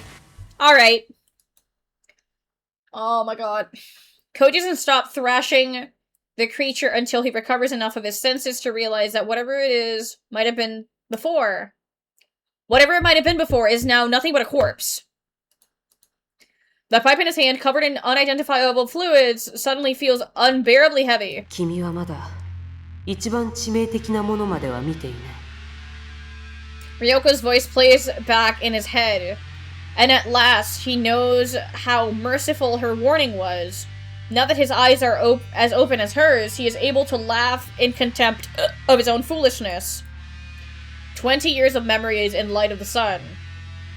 If they were indeed precious to him, then he should never have to come to this place. The black flames of despair rise within him, consuming fear and revulsion and pity. Only rage and hate remain. Every cell in his body cries out for vengeance, for the blood of the man who poisoned him with truth and tore him from the womb of innocence. And then Koji, slave to hate, hears the sound of someone sneaking up behind him. Koji whirls, swinging his pipe with all the force he can muster. His enemy hastily leaps back to avoid the strike, surprised by his failure to catch Koji off guard. Twisted shadows dance in the beam of light on the floor. Readying his pipe for the next blow, Koji faces off against the second attacker. Oh my god! Look who it is! Before this moment, Koji could never have imagined that he would ever speak his friend's name with such hatred. おいおい、今の一振り、まるっきり手加減抜きかよ。Hey, that was a pretty heavy swing just now. Were you trying to kill me or something? Even now, Fuminori is smiling, as though the huge axe in his hands is just a sick joke. 参ったな。正直なとこ、お前はもう少し迷うもんだと思ってたんだけど。Damn, Koji, I thought you'd hesitate. 迷うだと？俺が？貴様に？ You thought I'd hesitate against you? Koji sneers too, unable to contain his contempt for the notion. 貴様、近江をどうした？筑波に一体何をした？それを考えてもまだ俺が貴様を殺すのに迷うだと。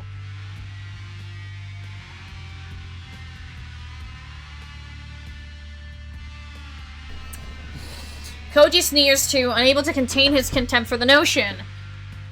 How did you kill Omi, you piece of shit? What did you do to Tsukuba? After all this, you expect me to think twice about killing you? そいつは言いがかりのつけ方が逆だろ、コウジ。That's my line, Koji. Fuminori growls, looking sadly at the pile of dead flesh at Koji's コウ feet. ジの分際で僕の世をひどい目に遭わせやがって。世の10倍は痛めつけてから殺してやる。覚悟しろ。How could you do such a horrible thing to Yo? I'll make sure you suffer before I kill you. The blade of Fuminori's axe carves a murderous arc through the darkness, glittering menacingly in the faint light coming from the floor. Koji raises his pipe to block the ferocious swing. The heavy impact numbs his arms, but his large frame takes the blow without giving any ground. Fuminori presses the attack, delivering a second blow, and a third. His axe, designed for chopping down trees, is deadlier and more durable than the piece of pipe Koji found on the discarded floor. Each strike Koji blocks sends chunks of rust flying from his makeshift weapon. He can't win as long as he's the one on the defensive. He needs to create an opportunity to attack. Come on! Okay, they're just sparing, like men. They're sparring like men! Fuminori grunts and retreats, swinging his axe wildly to prevent Koji from following up with another attack. Okay? お前、喧嘩に慣れてねえな。 You've never been in a fight, have you?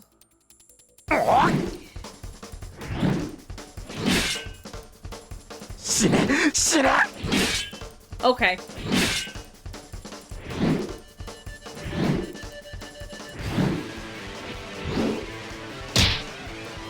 When Fuminori raises his axe high for yet another attack, Koji sees that his movements have grown dull enough. Seizing the opportunity, Koji charges into Fuminori's range and grabs the haft of the axe with his left hand. As Fuminori recoils in fear, Koji swings his pipe hard at his enemy's unprotected side. Eeeeee. He feels the crunch of his ribs breaking. Oh shit. Oh shit, okay! The pain drives Fuminori to his knees, staring down at Fuminori's defenseless head. Koji, surprised by his own lack of emotion, raises his pipe high to deliver the finishing blow. Which is when something wraps around his left ankle. Uh-oh! The slime is back.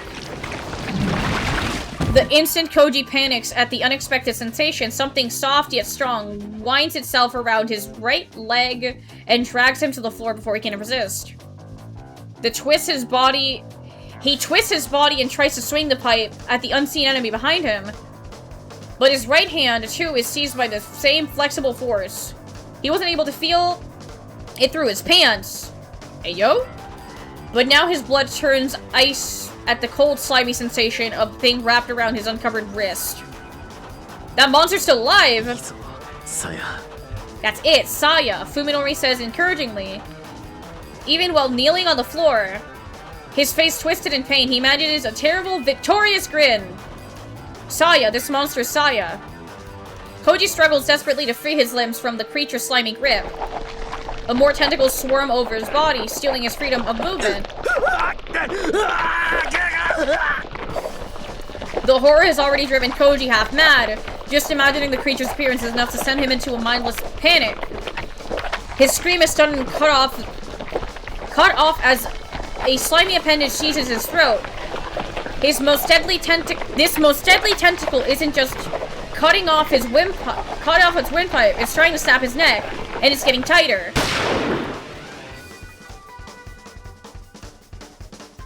Jesus fucking Christ! Koji's certain that this will be the end, but just as his vision begins to dim, an explosion brings him back to his senses. Uh-oh! With a horrifying inhuman scream, the creature releases Koji and retracts its tentacles. The first thing he sees after regaining its mobility is Ryoko running down the hall with a smoking shotgun in one hand and a silver tube in the other. Doctor! Ryoko responds by tossing him into the tube. Tossing him the tube, not tossing him into the tube. Though still lying on the floor, he manages to snatch it out of the air. It's a thermos she showed him at the restaurant, the one she called her secret weapon. Pour it on that thing, Ryoko shouts to Koji. At the same time, she aims her gun at Fuminori, who's still on his knees, 5 paces away. The double-barreled shotgun still has 1 shot loaded. Oh my fucking god, they are not kidding. They're not fucking around. The monster that attacked Koji is writhing in agony. It still hasn't yet recovered from Ryoko's shot. But he's already seen bullets are enough to kill these creatures. Now is his only chance. What are you doing? Fuminori growls, gritting his teeth against the pain of his broken ribs.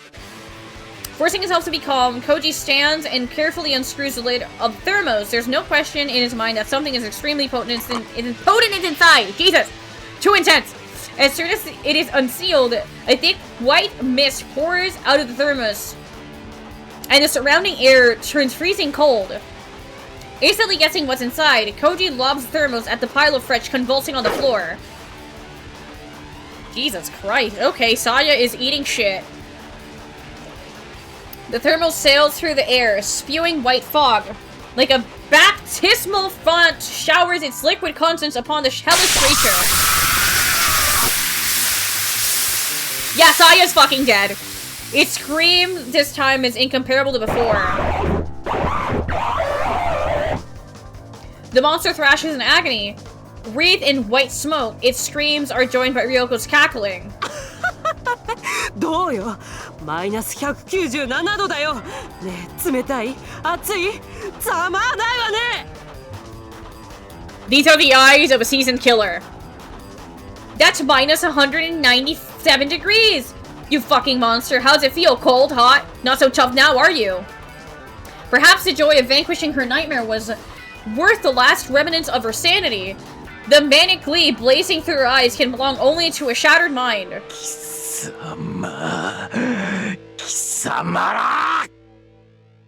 Oh no. Fuminori staggers to his feet, roaring black curses. What does it even mean? His rage seems to have drowned out the pain of his broken bones. Ryoko's not one to underestimate the threat posed by his axe. Her mad laughter fades away, leaving only a cold smile as she pulls the trigger. With a short burst of dark flame, Ryoko's gun sputters and dies. Oh! Oh no! Ryoko isn't not an expert in firearms. Even occurred to her that the shotgun shells need proper storage. And besides, she always expected that any situation where her gun would be necessary would also be one that she would not survive. Oh man. Oh man. Cursing in anger and dismay, Ryoko breaks the shotgun open and awkwardly pulls the dud out. Meanwhile, Fuminori stalks towards her like a vengeful demon, the head of his axe screeching as it drags along the floor. I have to stop him. Koji tries to charge Fuminori, but only succeeds at sending himself sprawling. One of his shoes is stuck to the floor, frozen by liquid nitrogen. As Ryoko fumbles in her pocket for a new shell, Fuminori closes the distance and raises his axe in both hands. Koji curses and rips his shoe free from the frozen concrete, but he knows that he'll never make it in time. Ryoko thrusts a new shell into the chamber of her shotgun and snaps it closed, and then looks up to find her target. Fuminori's right before her, too close to evade, and his axe is already crashing down with the wind howling in its wake.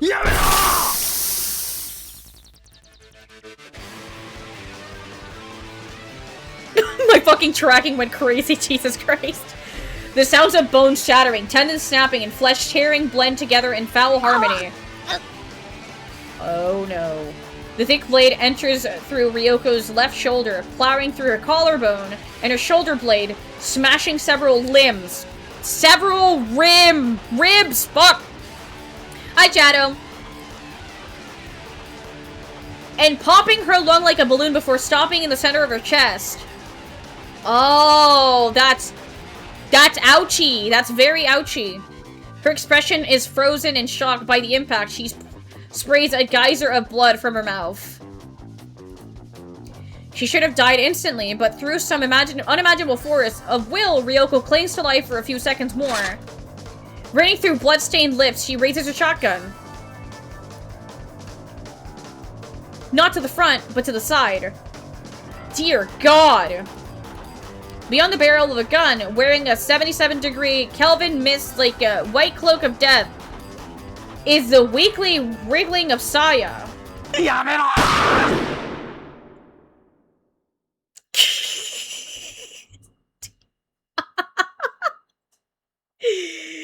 Yup. There it is.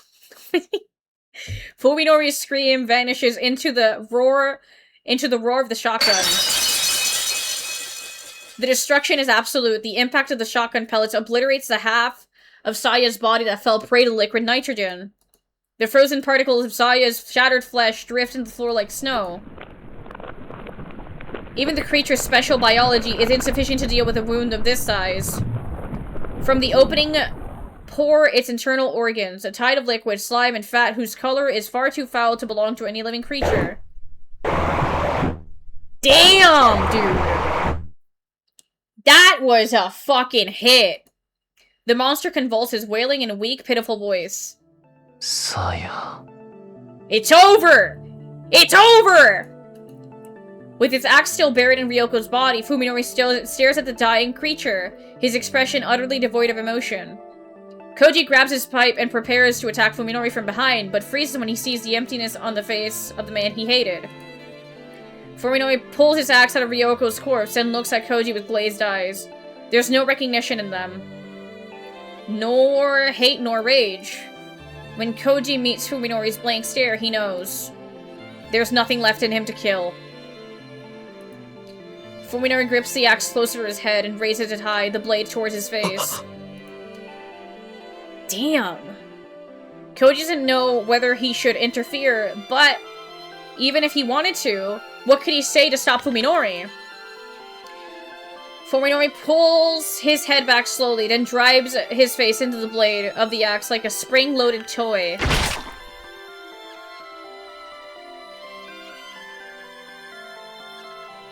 Good God! He has committed the act of seppuku. His skull caves in with a dull wet sound, and the spray of blood catches Koji in the face. Jesus. Despite Fuminori's utter lack of hesitation, his first attempt at suicide succeeds only in transforming his face into a hash of crimson. Fuminori pulls his head back one more time, even slower than before. Then, with every ounce of strength still left in his body, he slams it into the bloodstained ash.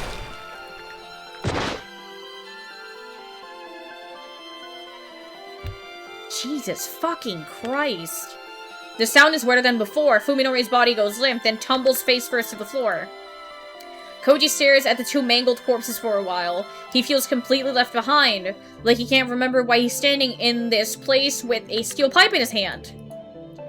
The stale air filling the ruined building becomes choked with the stench of blood, and the crimson puddles gradually spread across the snow-covered floor. Yet the tranquility of the scene makes it seem like a painting. A soft, slimy sound breaks the silence. Koji looks at the mortally wounded monster. The creature is on death's door, but even so, it moves. Slowly, feebly, it drags its broken body through the sea of blood. It's coming to Fuminori. Koji had forgotten his anger, but it now comes surging back at full force. Die! He growls and stabs the monster with the end of his pipe. It convulses in agony, but keeps crawling towards Fuminori. Oh my god, that's so fucked up.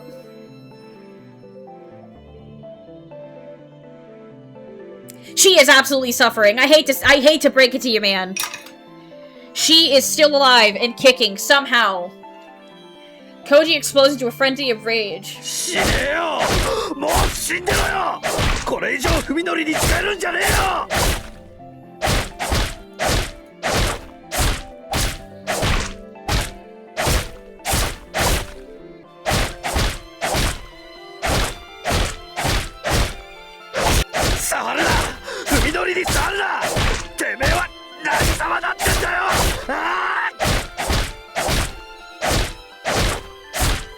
Oh my god, she's still reaching for him. That's so fucked up.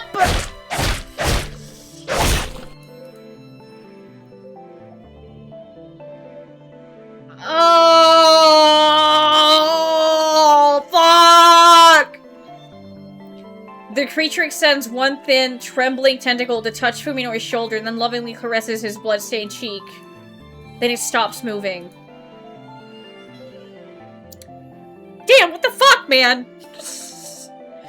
Stop! You have no fucking right! You have no right! You have no right to make me fucking teary-eyed like this! Fuck you! Jesus fuck. That's awful. I hate it. I fucking hate this. Even in his final moments, the monster would not let Fuminori go. It died joined with him. At last, Koji knows that the world he loved is gone forever.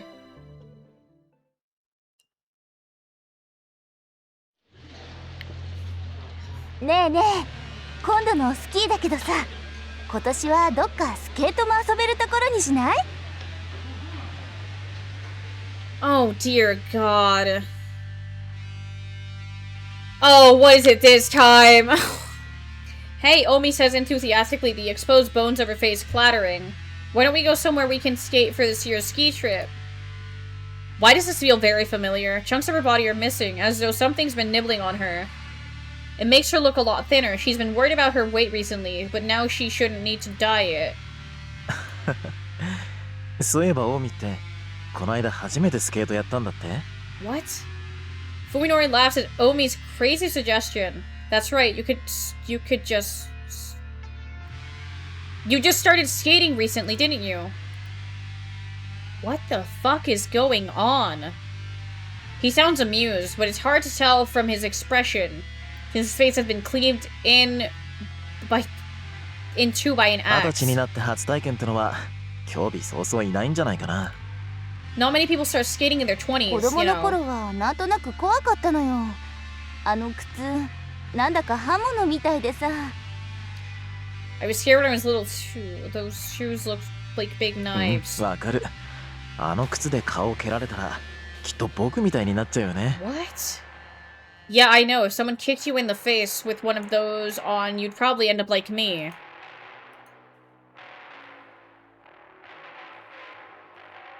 Omi and Yo laugh at Fuminori's dumb joke.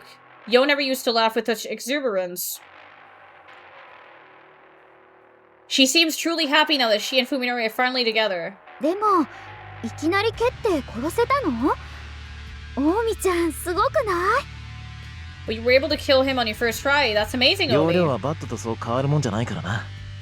思い切り振り回して斧頭の重さに任せて叩きつける感覚とか。It's not like it's a lot like playing baseball. You swing hard and let the weight of the axe do the damage. 海のりにそう言われたもんだからさ、騙されたと思ってやってみたわけよ。 He made そ killing した him らも sound う so 楽し easy. くって。 I figured I'd give it a try and it was fun. What is this feeling? Something's wrong, though Koji can't put his finger on what. 私も見てみたいな。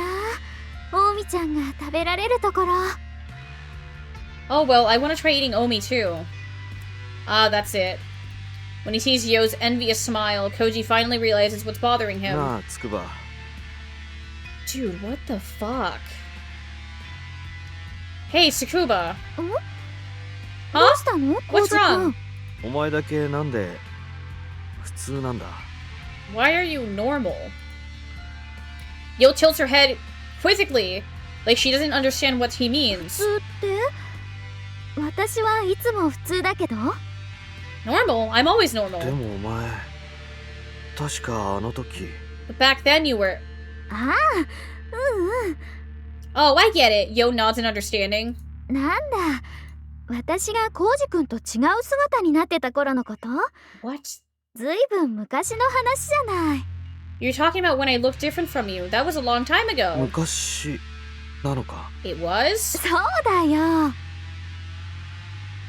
Of course, she replies, deflecting Koji's confusion with that uncanny, cheerful smile. だってコウジ君も今じゃ私たちの仲間じゃない。 After all, you're one of us now.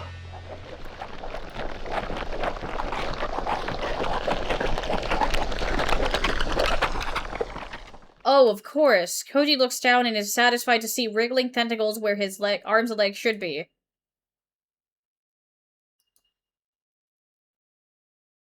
When he opens his eyes, his mattress and pillow are soaked in sweat.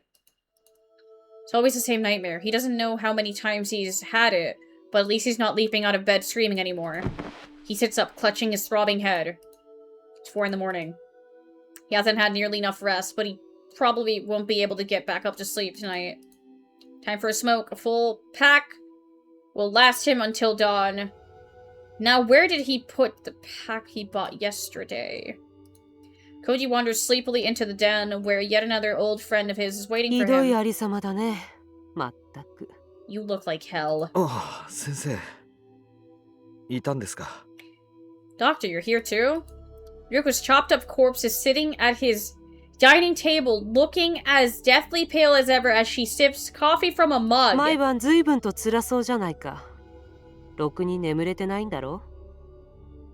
You can't be getting much sleep, tossing and turning like that every night. そうでもないですよ。薬を飲めば割となんとかなります。まだ。This does kind of look like my streaming room. Damp and dark and depressing. It's not always like this, Koji says amicably as he sits down across from her. If I take some pills, it usually helps for now. Hallucinations like these are easier to deal with than elaborate nightmares like the one he just had. They should probably worry him more, though. あの時私の忠告を聞き入れてれば、ここまで追い詰め。もうやめましょうよ、それは。過ぎたこと。I'm gonna keep going regardless of ads. I'm fucking tired, man. We're nearing like 4 hours. If you'd listened to my warnings back then, you wouldn't be in such bad shape now. Let's stop talking about that. What's done is done. Ryoko chuckles, smiling at the same cruel, manic smile that she used when she was alive.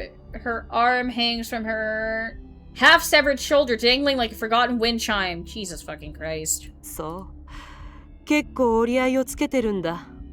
Bro has been left completely fucked up from those encounters. Jesus. Sounds like you've come to terms with 先 it. 生だってそうだったんでしょう。普段は優秀な脳外科医で通用してたんだから。You're the same, weren't you? You managed to pass yourself off as an elite neurosurgeon most of the 上辺 time. だけ取り繕うだけなら、そんなに難しいことじゃないからね。It's not hard to keep up appearances when you have to. The corpse shrugs her intact right shoulder and grimaces in disgust as she takes another sip from her で coffee. もね、多分この先はもっと悪くなるよ。 But it's only gonna get worse, you know. 心の傷は時間が癒してくれるけど、君はまあ言ってみれば毒に感染したようなものだから。俺の場合、 Oh shit, 先生 sorry. っていう前例を見て学んでますか？ But it's only gonna get worse, you know. Time heals emotional wounds. But with you, it's more like you've been poisoned. She's probably right. Everyone dreams at night. No matter how dim the memories may get, the nightmares will always be there and tear into Koji with fresh fangs. The insanity that has taken root in his heart will grow, eventually consuming everything that's left inside of him. In my case, I've had you to learn from. I'm ready for anything. からね。へえ、そうなの。 Is that so? Koji nods, smiling confidently, then stands and walks to the bathroom where he retrieves the weapon that he keeps hidden behind the mirror. Ogai's revolver, the one souvenir that Koji brought back from the other world that night. ものすごい苦労したんですけど、結局ようやくその筋の人と渡りをつけましてね。It was tough, but I finally found someone who deals with these things. 弾も買ってあります。驚きましたよ。銃そのものより高いなんて。I bought bullets for it. Can you believe that ammunition is more expensive than the gun itself? おやおや。 How about that? In the mirror, Koji sees Ryoko with her axe-inflicted gash reversed. She raises her mug in a toast to Koji's resourcefulness. 何発買ったわけ？弾は。 So, how many shots did you buy? 一発だけです。 Just one. This time, it's Koji who shrugs his shoulders. He uses both exercising his privilege as a それ survivor. 以上必要になるような状況は、俺は願い下げなんで。You see, I never want to be in a situation where I need う more. ん？ Oh, the corpse in the mirror nods sagely, her smile ほん approving. と、わきまえてるんだね。 You really do get it. There's a brief silence. Koji doesn't feel anything like at all. Koji doesn't really feel like getting all melancholy with a dead woman. ねえ先生、いい加減ファミレスのコーヒーはやめましょうよ。なんなら新しいの入れますから。 Hey doctor, let's give the dinner a coffee a rest. If you want, I'll put on a new pot of... When Koji turns around halfway through his sentence, he realizes that the room is empty, but for the silence of the night.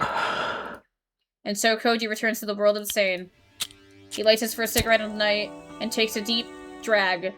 While sitting alone in his den, puffing on his smoke, he stares at the gun in his hand. He knows just how precarious a cliff he's standing on. The final line of which Ryoko spoke is now one step behind him. Koji no longer has anything to protect his soul. Now that Ogai Masahiko's fantasies and Tomba Ryoko's delusions have all become tangible horrors, he knows what insanity and despair truly are. Back in the real world, Sakisaka Fuminori is wanted for several gruesome murders. Didn't take long for someone to discover the stockpiles of human meat in the empty Sakisaka and Suzumi homes. In the two refrigerators, found the remains of Suzumi, Yosuke, his wife and daughter, and Takahata Omi. They found the clothes and the other effects of Tsukuba Yo, but were unable to locate any trace of her amongst the various body parts, a fact that made Koji's nightmares all the more vivid. Dr. Tonba Ryoko of the Tiered University Hospital vanished mysteriously around the same time because she was Fuminori's chief physician. The police had been investigating her connection with his crimes. As for the two corpses secretly buried in the backyard of a certain ruin, well, will probably never be found, and this incident will just become another cold case. Koji alone knows what really happened, and he has no intention of revealing it, no, not now, or not ever. Ogai's writings were not nonsense, which means that everything everything else was. What fool was it who said that men are the lords of creation? Those who can believe in paltry things like human wisdom and valor are those lucky innocents who have not looked into the abyss. Koji can no longer share in their blessed ignorance. He knows he has been defiled by the insanity called truth, and he will never believe again. If he has been poisoned, as Ryoko's ghost said, then the poison is none other than the truth itself. Just as pure oxygen is harmful to the body, the naked truth has power to destroy men's minds. Only by diluting it with lies and taking in small doses can humans maintain about a healthy soul. どんなに世界が底抜けにめちゃくちゃになっていこうと。 Words when spoken by living Tonbo Ryoko pass through Koji's 悲鳴を mind. 上げて逃げ回る以外の選択肢が自分にはある。 That, without a doubt, was the comfort that she kept hidden in her bosom. The only thing that allowed her to face her dreams each night. Koji has taken his president's lessons to heart. He's prepared for anything. One bullet is always behind the bathroom mirror, promising his salvation. Well! That was profoundly fucked up. Jesus Christ. Sorry if I blitzed a little bit through the end there. I am fucking exhausted. Oh, man.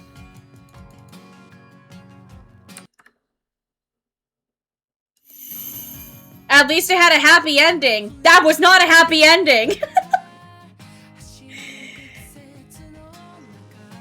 Damn. Jesus Christ.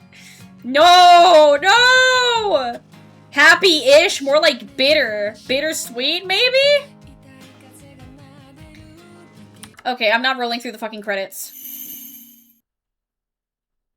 Oh my god. It is arguably the happier ending. Oh, potato, man. Fucking Christ. I'm fucking done, bro. Holy shit. That game... Jesus Christ. That game was fucking something, man. That game was fucking something. I am unsure if I will go back to the next ending. I might do it on my off time. I don't know if I want to dedicate a whole stream to a single ending, given how much content I'd have to sift through. I will think about it. Okay. Okay.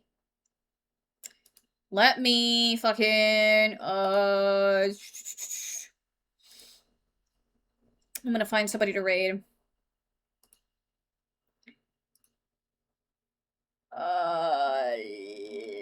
No, fuck it, I'm going to bed. Fuck this. Jesus Christ. Ah! Well, chat, thank you for embarking on this journey of trauma with me. I really appreciate it. It was very interesting, to say the least. I liked the game.